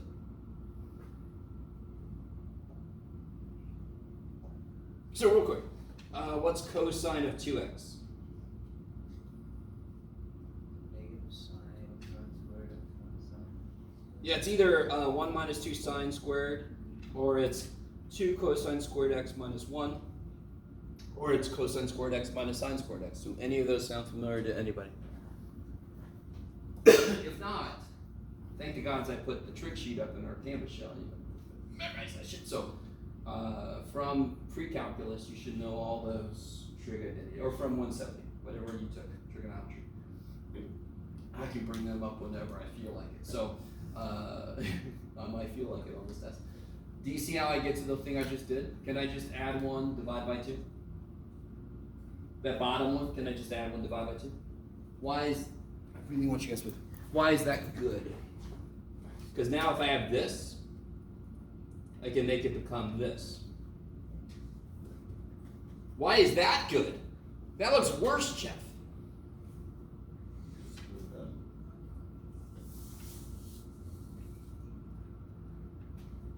I can do that. And that's easy. It was the square that was making it gross, yes?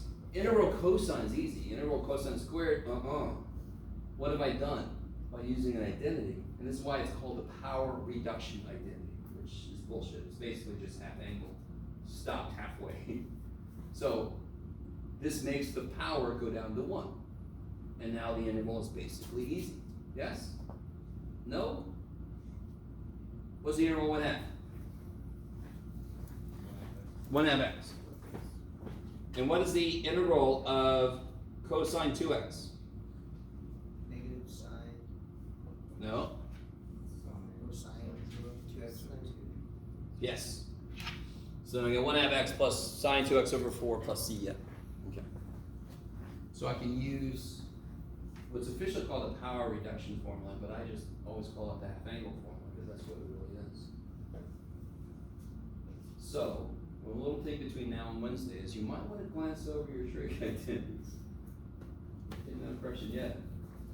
Why does the second part have a 1/2 in front of the unit? Well, there's a 1/2 here. What do you mean, this 1/2? Yeah. Yeah, because this 1/2 is here and it's also here. Right? Isn't this a 1/2 Yeah. plus 1/2 cosine 2x? Yes? Yeah. That 2 is underneath both. Yeah. Alright, listen. There might be a couple trig stuff. You should know them. You should know them. You gotta know your identities. It's not gonna all be trig stuff, okay? Just the trig stuff is gonna be worth 80 points. Don't you? No, sorry. You should know your trig. You have to know your trig. You must know. On the thing I put on campus, I put that up there, right? The green sheet with the above the black line is all the stuff you're supposed to know. Yeah, that's the one. Yeah. So I wasn't joking when I put that up there. Because trust me, even if you're not going to take Calc 2, I don't care. You have to know this stuff. If you are going to take Calc 2, holy shit, most of chapter 7 involves trig to some degree. Not all of it, but a lot of it involves trig. So when you take a 180 class from a teacher that does barely any trig, you hit Calc 2 like a brick wall. You're like, oh, damn. It's like immediately trig. Yes? I don't want that to happen to you. If you're not going to take Calc 2, okay. You didn't have a brick wall to worry about. Except for this test code. Huh? Yeah, you're right. I should have put more trig in. Sometimes I'll forget. But I'll make up for it on this one. Alright, don't just look over those. Hopefully at some point in your life you've memorized them so you can kind of bring it back. If you've never memorized the trig identities, on behalf of the education system, I apologize. Yes. Some of them. Okay. Very little. Gotcha. I know a little Greek. School for okay. Anything else we're gonna focus on? So I don't know if I told this to everybody. I've decided I'm not gonna put a Newton's method problem on there.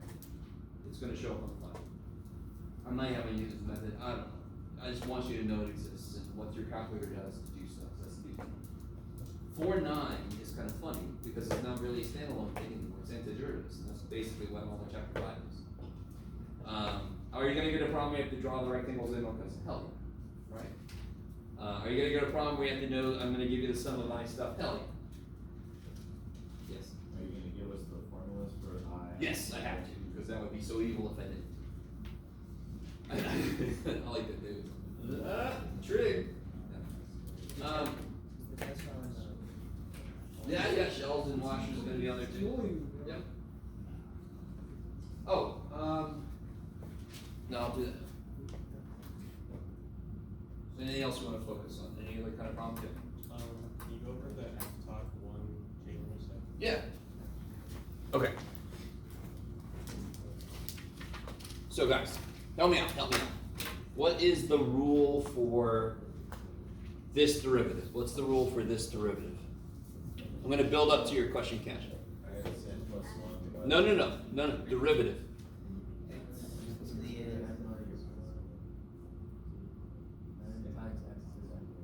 Okay, right? You guys with me? What's the rule for this? It's the same.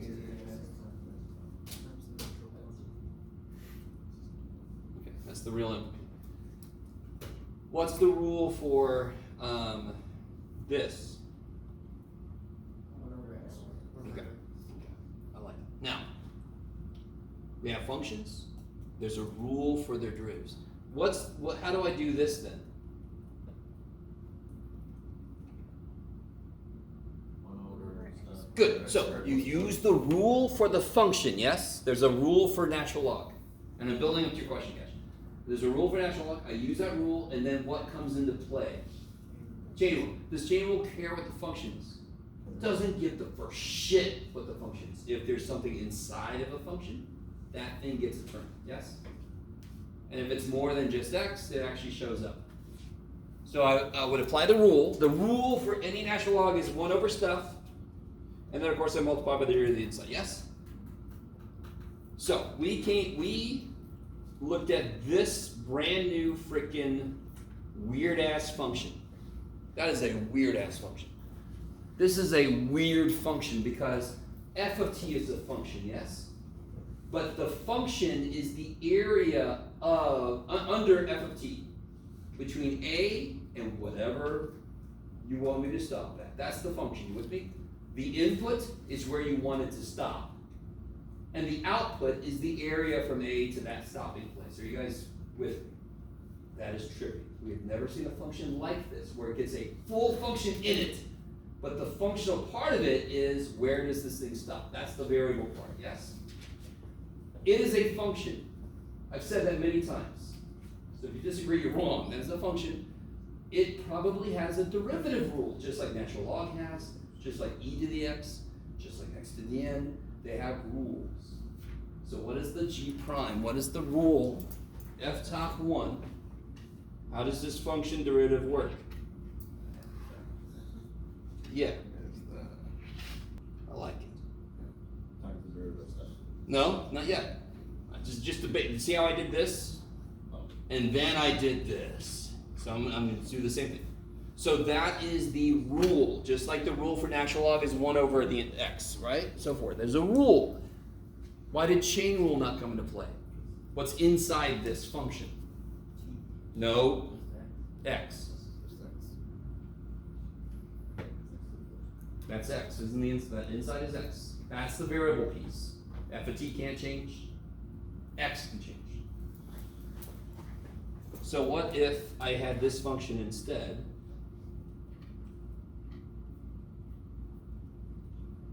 What would the derivative be? F of x. No, careful. What's the rule say? What's the rule for natural log? 1 over shit. F of x squared. Yes. So the rule for integrals is their derivatives evaluate the function at the variable endpoint. So f of x squared. And then what rule comes into play? Because it doesn't give a shit that we have this weird ass integral function. Chain rule comes into play because what's the inside function? X squared. It's more than just x. I need you to see this. This is just like natural log. It's just like e to the x. It's just another freaking function that has this derivative rule. So if the inside is more than just x, chain rule comes into play like any other function. So the rule says, shove this thing in, and then chain rule says, hey, that gets a turn. Yes, sir.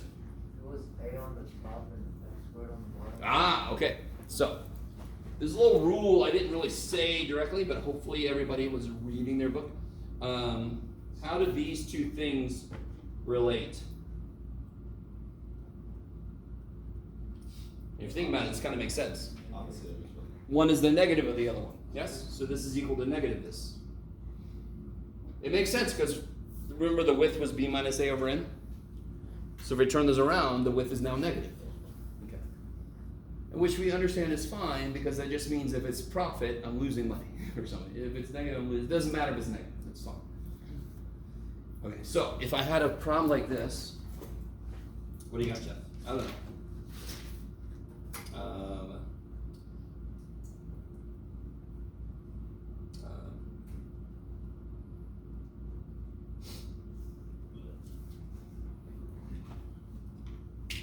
Oh, sorry. What would y, before I do y prime, what should I do for myself? Flip your Yeah. Now I can do y prime. What's the rule say?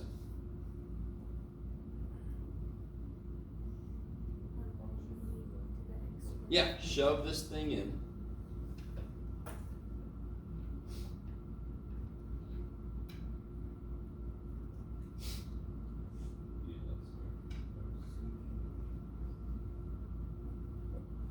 Come on now.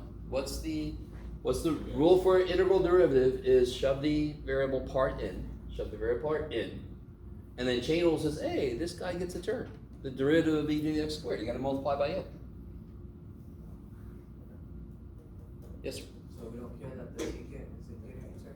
Say again? Like we don't care that the secant is a inside function? We don't give the first shit. Because I need this to make sense. The integral is antiderivative, correct? And I'm taking the derivative of the antiderivative. Those should straight up cancel. Now they don't cancel perfectly because the integral is a weird ass thing. Okay, with me? So that function doesn't change because of the fact that what was being done to it is immediately being undone to it. That says take the integral and we're taking the derivative, so nothing happens to it. It's just a little weird because I gotta actually evaluate it at the end point. Because in general, that's how these work. Now, real quick, I've shown you this once before, but I really want you guys to get this. If I have this, what is the antiderivative of f, little f? Big ass f. When I get big ass f of x minus big ass f of a, yes? Remind me, what is big ass f of x? Antiderivative of little f. So what would the derivative of this be? Yeah, what's the derivative of big ass f? Little f. And what is f of a? Since A is a constant. F of a is a constant, so its derivative is So look what we just proved. We just proved the damn thing, yes. So how does an integral derivative work? Shove the variable in. What if the variable piece is more than just x? Oh, shove it in, chain rule. Why do that? Because that's how every function works. Every function has a rule, and then you have chain rule, product rule, quotient rule, kind of around that, yeah? Now I'm not gonna do this to you. I think there's one more problem that does that, I can't remember. Where the integral could actually be one, you could actually do a quotient rule with an integral float around in it. I'm not gonna do that to you. I don't think so, no, I'm joking. I'm gonna give you kind of a gross bonus problem that would be doable, if you just kind of chunk through it. Yeah. Is it possible for both parts of the integral to have a variable? Yes. In fact, I think there might be one home from this. So real quick, just reminding us.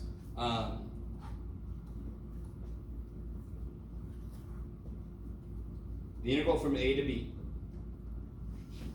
is equal to the integral of a to c. Oops, sorry, here's the picture. Integral from a to b is equal to the integral of a to c plus the integral of c to b. Do you agree? I could have just went and saying, I could be lying to you, I could be checking you, I could be testing you. But no, that's obviously true. This area plus this area is, get it or not, it's this area, okay. Yes, that's all that says, yes?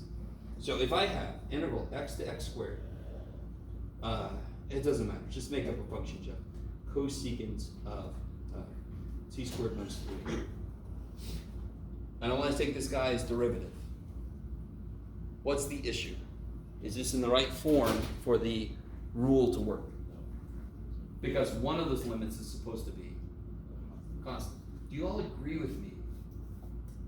If x was 1, why does this integral not make sense in the first place? For example, because the integral would be 0. It would be from 1 to 1. You with me? So if they're the same, this integral sort of doesn't make sense in the first place. You agree with me? If they're not the same, do you agree with me that there is a number between them? Yes. If you give me any two different numbers, there's a number between them. In fact, there's an infinite number between them, but so let's pick one of them and let's call it frickin' A. Yeah? So isn't this true? Isn't this equal to x to A plus, oops, that works, plus the integral A to x squared? Oops, sorry. Do you see what I mean? From x, so I've got x to x squared, yes? And I'm saying there's a number a in the middle. If there is no number a in the middle, then the integral's kind of weird in the first place, so who cares? So I'm integrating from x to a, and then from a to x squared. And what's one little thing I have to change before I can do these guys' derivatives? The first integral needs a switch, so let me just do this. Is that okay? Yes? So what's this guy's derivative? You can do it. Negative cosecant x squared minus 3. And that's his derivative, yes? Sorry, I should have a derivative symbol. Plus, what's this guy's derivative?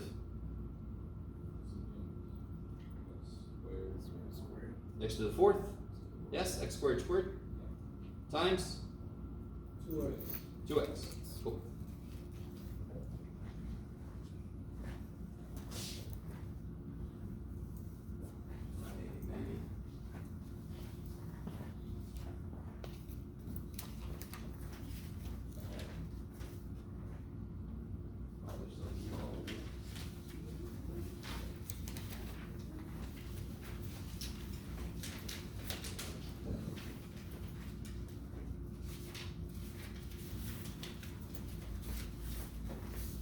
You guys get that? Yeah. This is just homework and stuff. You want the answer key?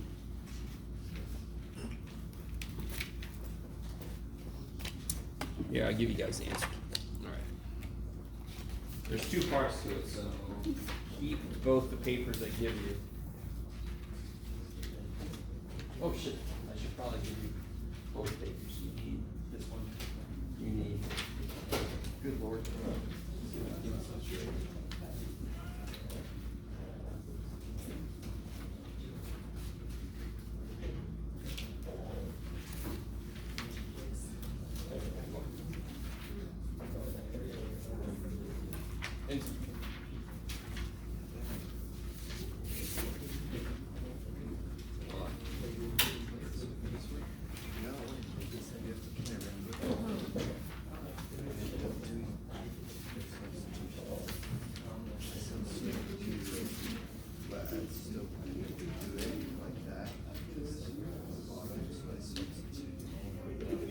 Maybe. Maybe we're gonna ask them for it. You guys got this, right?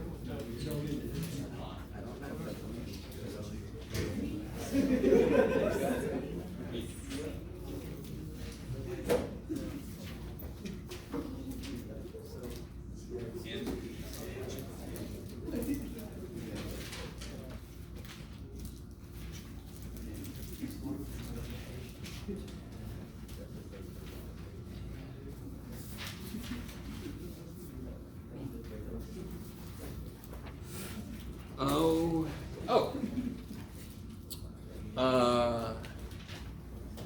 I also happen to have the practice final already. I'm gonna go ahead and give this to you, yeah?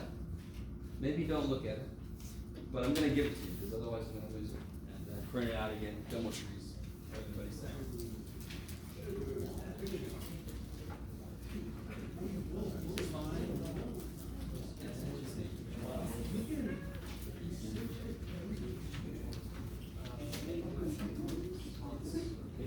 You guys have one of these? Yes. Wait. Yeah, you got it.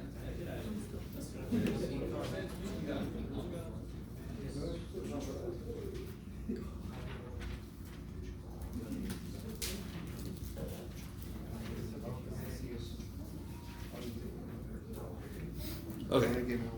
Oh, I did? A bunch of stuff. So, the practice final, I don't know why, I just printed them out early for another class of mine. So you guys can have them.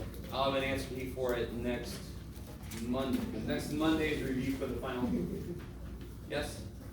I think on Monday I'll talk about 6.5. I might say a couple things about chapter 8. Yes?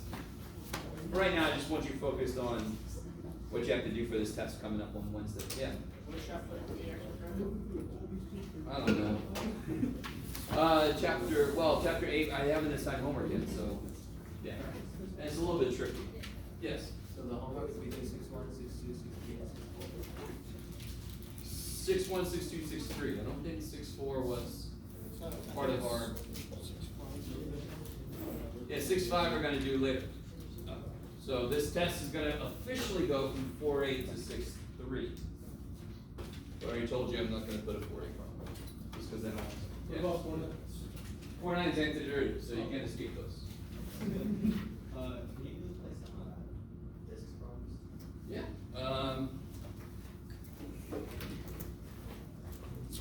Alright. Come together right now. Ooh.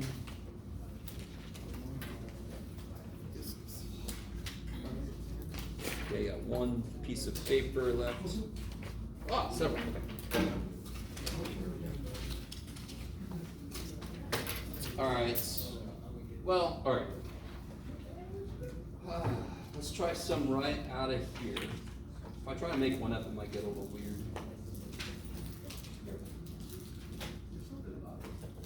Alright, Jeff.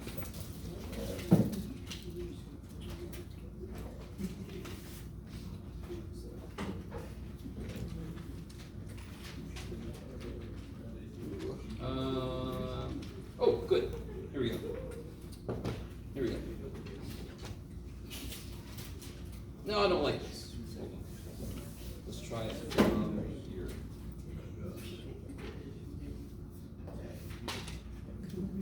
There we go. There we go. Perfect. Okay. Let's take a look here. Is there any one of these that looks more or less intriguing? Come back.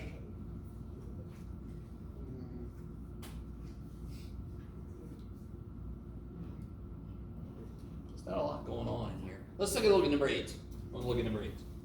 Nobody said anything too bad.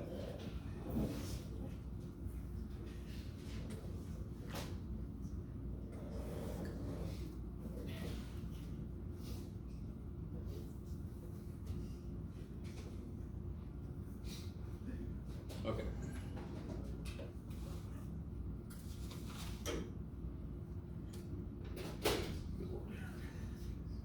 So guys, take a look at this. So I got function you do. The area bounded by, come back to me. Okay. Area bounded by those, and I want to rotate it about the x-axis. So what is the first focus of how to do this one? What do you focus on first? Sort of. Yeah. Yeah, you can do, so if it was disks, it would be interval dx. Could you solve that first equation for y? Would it be terribly difficult to do? Alright, so right now it's kind of open. Probably leaning in the direction of shells, maybe. You with me? But it's not definitive, because I could solve that. It would have a plus or minus, but maybe I could figure it out. So it's still not definitive which method to use. So what should I do next then? I still don't know which method to use. Second equation. Yeah, why? To find the critical. That's critical numbers, but Check that. yeah, because that's going to define the region. Because they didn't give me any between x equals 0 and x equals, I don't know what the hell the limits are going to be. So I got to figure out what they need. So how do I do that? Let's say x minus 3 for y. Yeah. They just tell us directly that y is x minus 3.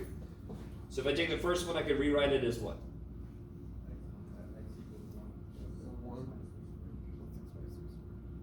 Good. So just to cut to the chase, I get x squared minus 6x plus 9 plus 1 equals x. I get x squared minus 7x plus 10 equals 0. Okay, is that cool? Just to plow through the algebra. Plow through the algebra. Can you factor that thing? 5 and 2. 5 and 2. And they're both negative, so I get x equals 5. 5 and 2. Oh my god. Sorry. Okay, so now I know at 2 and 5 they meet. At x equal 2 and 5 they meet. Right, so if I want to graph this a little bit, one of them's nice, one of them's a beautiful little line. What is this shape like? Can somebody draw it in the air for me?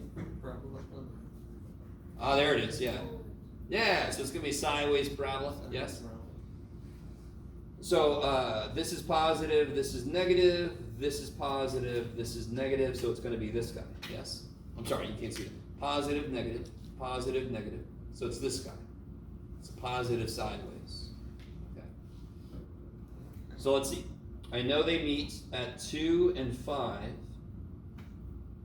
At 2, they're both what?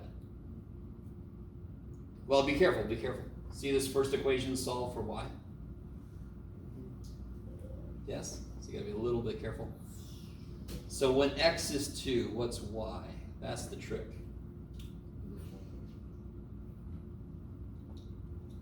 One. Yeah, so you'll say when x is 2, subtract, you get 1 equals y squared. It could be plus or minus 1, yes?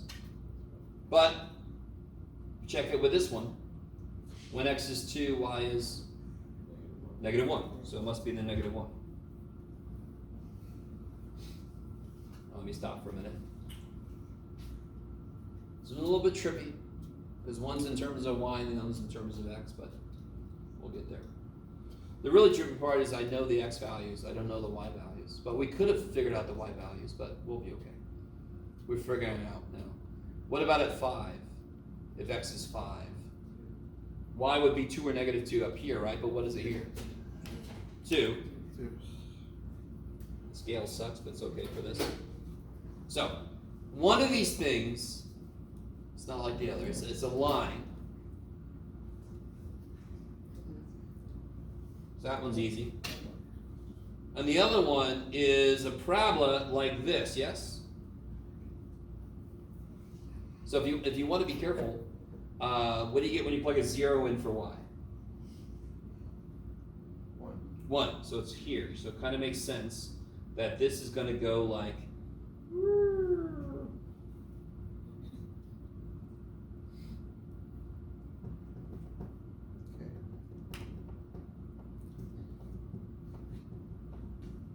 How do we know that it intercepts 2 for x? oh, we got this down here. Oh. Yeah. Now real quick, just to show you. Couldn't I have done this? Couldn't I have done x equals 1 plus y squared, x equals y plus 3, yes? Yeah. And then I could have plugged this in for x, and then I would have gotten y squared minus y minus 2, and I would have gotten y minus 2, y plus 1, and I would have got y equal to 2 and negative 1. I'm sorry. Which is basically what we just got, yes? We got y equals 2 and y equals negative 1, yes? Okay. So now we're ready. We know what the x's are doing, we know what the y's are doing.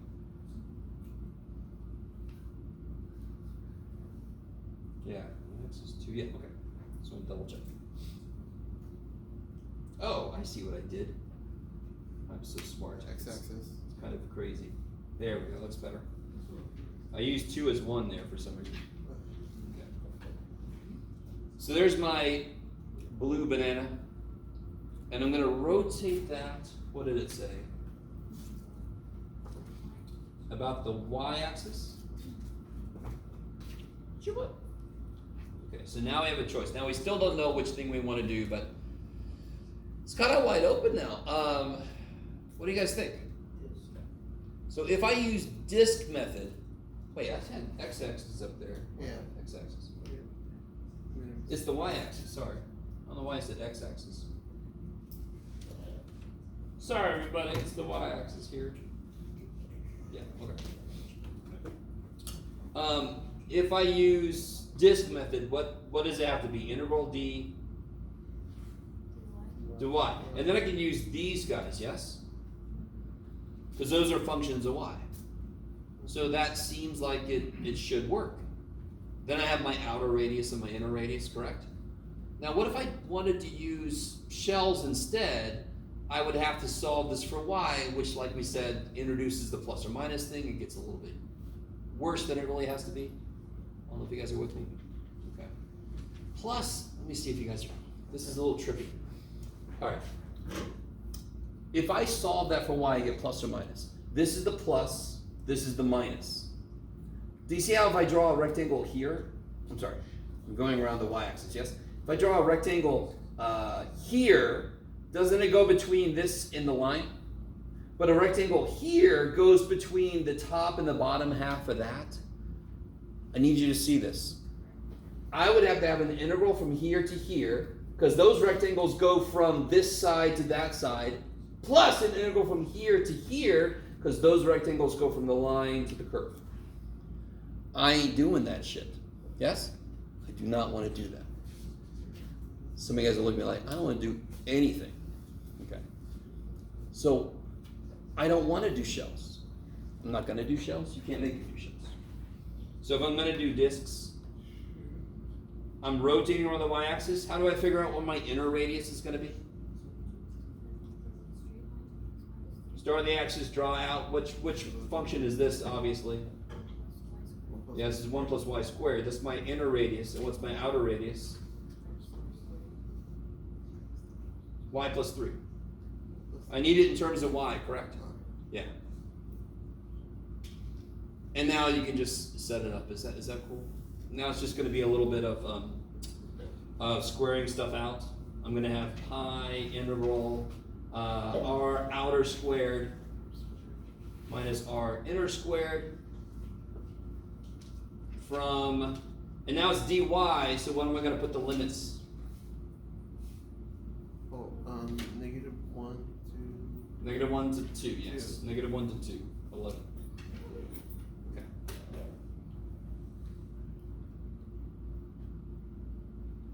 So this is r outer, it's y plus 3 squared minus r inner squared with a pi out front. So do you guys see how this is basically, anytime you see this, you just go, oh thank God, because it's a little bit of foiling, but who cares? Polynomials you can't beat. You want me to integrate a polynomial, all freaking page. Easy as shit. Okay, maybe. But again, every time we do an example problem, you have to say, okay, what is the motivation? Why did we do that? What made us do this? And I'm trying to show you there are triggers for disk and shell. And you can't always tell from the beginning, because the functions could be ones that can be solved relatively easy, so you're gonna have to draw things out to kind of make a decision. Now again, if I see y equals x cubed plus 5x squared minus 7x plus 3, I'm not gonna do shit that means dy. I know that already from the beginning, so I'm like, okay, good, this is gonna be definitive. Yes?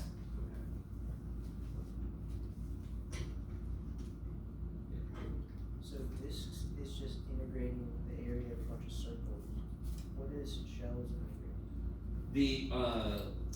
So again, to be a little careful, it's the volume of these shells because they have these discs, because they have a little thickness to them, and that's the dy part of this, I guess. Okay. Shells is adding a bunch of cylindrical shells, yes? So again, remember when we had a soup can, and we tore the label off and we put it flat, it was a rectangle? It was 2 pi r h. So the surface area of a cylinder is 2 pi r h. And if I multiply that by the thickness, that's the volume of this thing.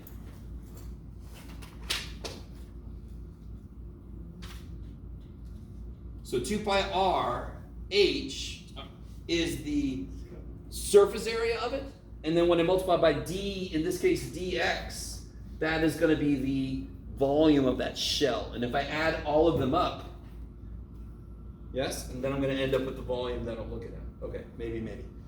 So that's why it's summing a bunch of 2 pi r h dx's for shells. I'm adding up a bunch of these shell pieces, or it's summing pi r squared dx or whatever, because I'm adding up a bunch of disks as they go through as they go along the function, yes, as they go along the axis. Okay, maybe.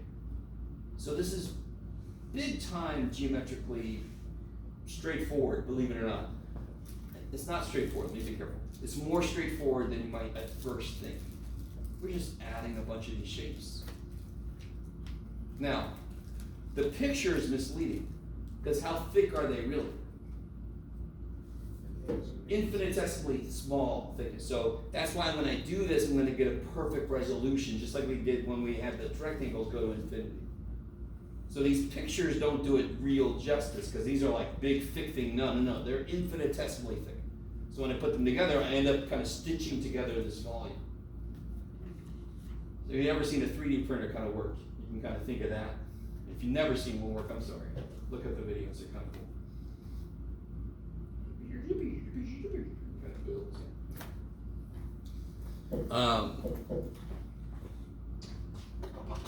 Yeah, these are trippy. I know they're trippy.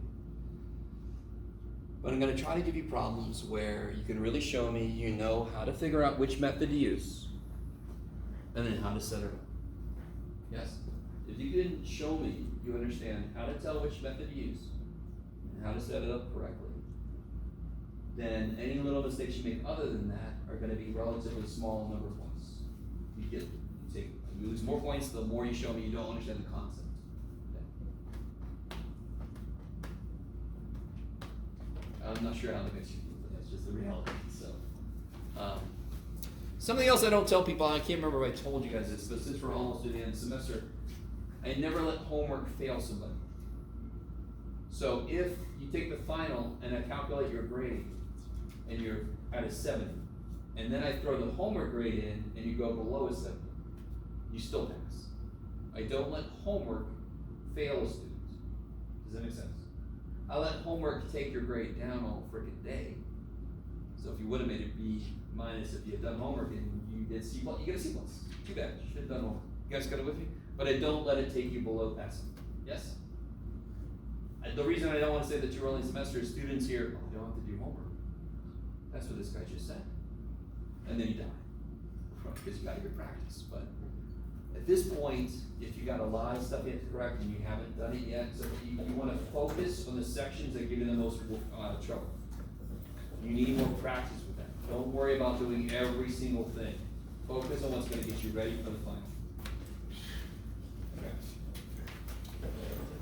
Oh, and obviously, get ready for the test. Alright guys, next time I'll give you my schedule for next week. It's going to change a little bit, more office hours and such. Yeah, we're going to get finals next week, so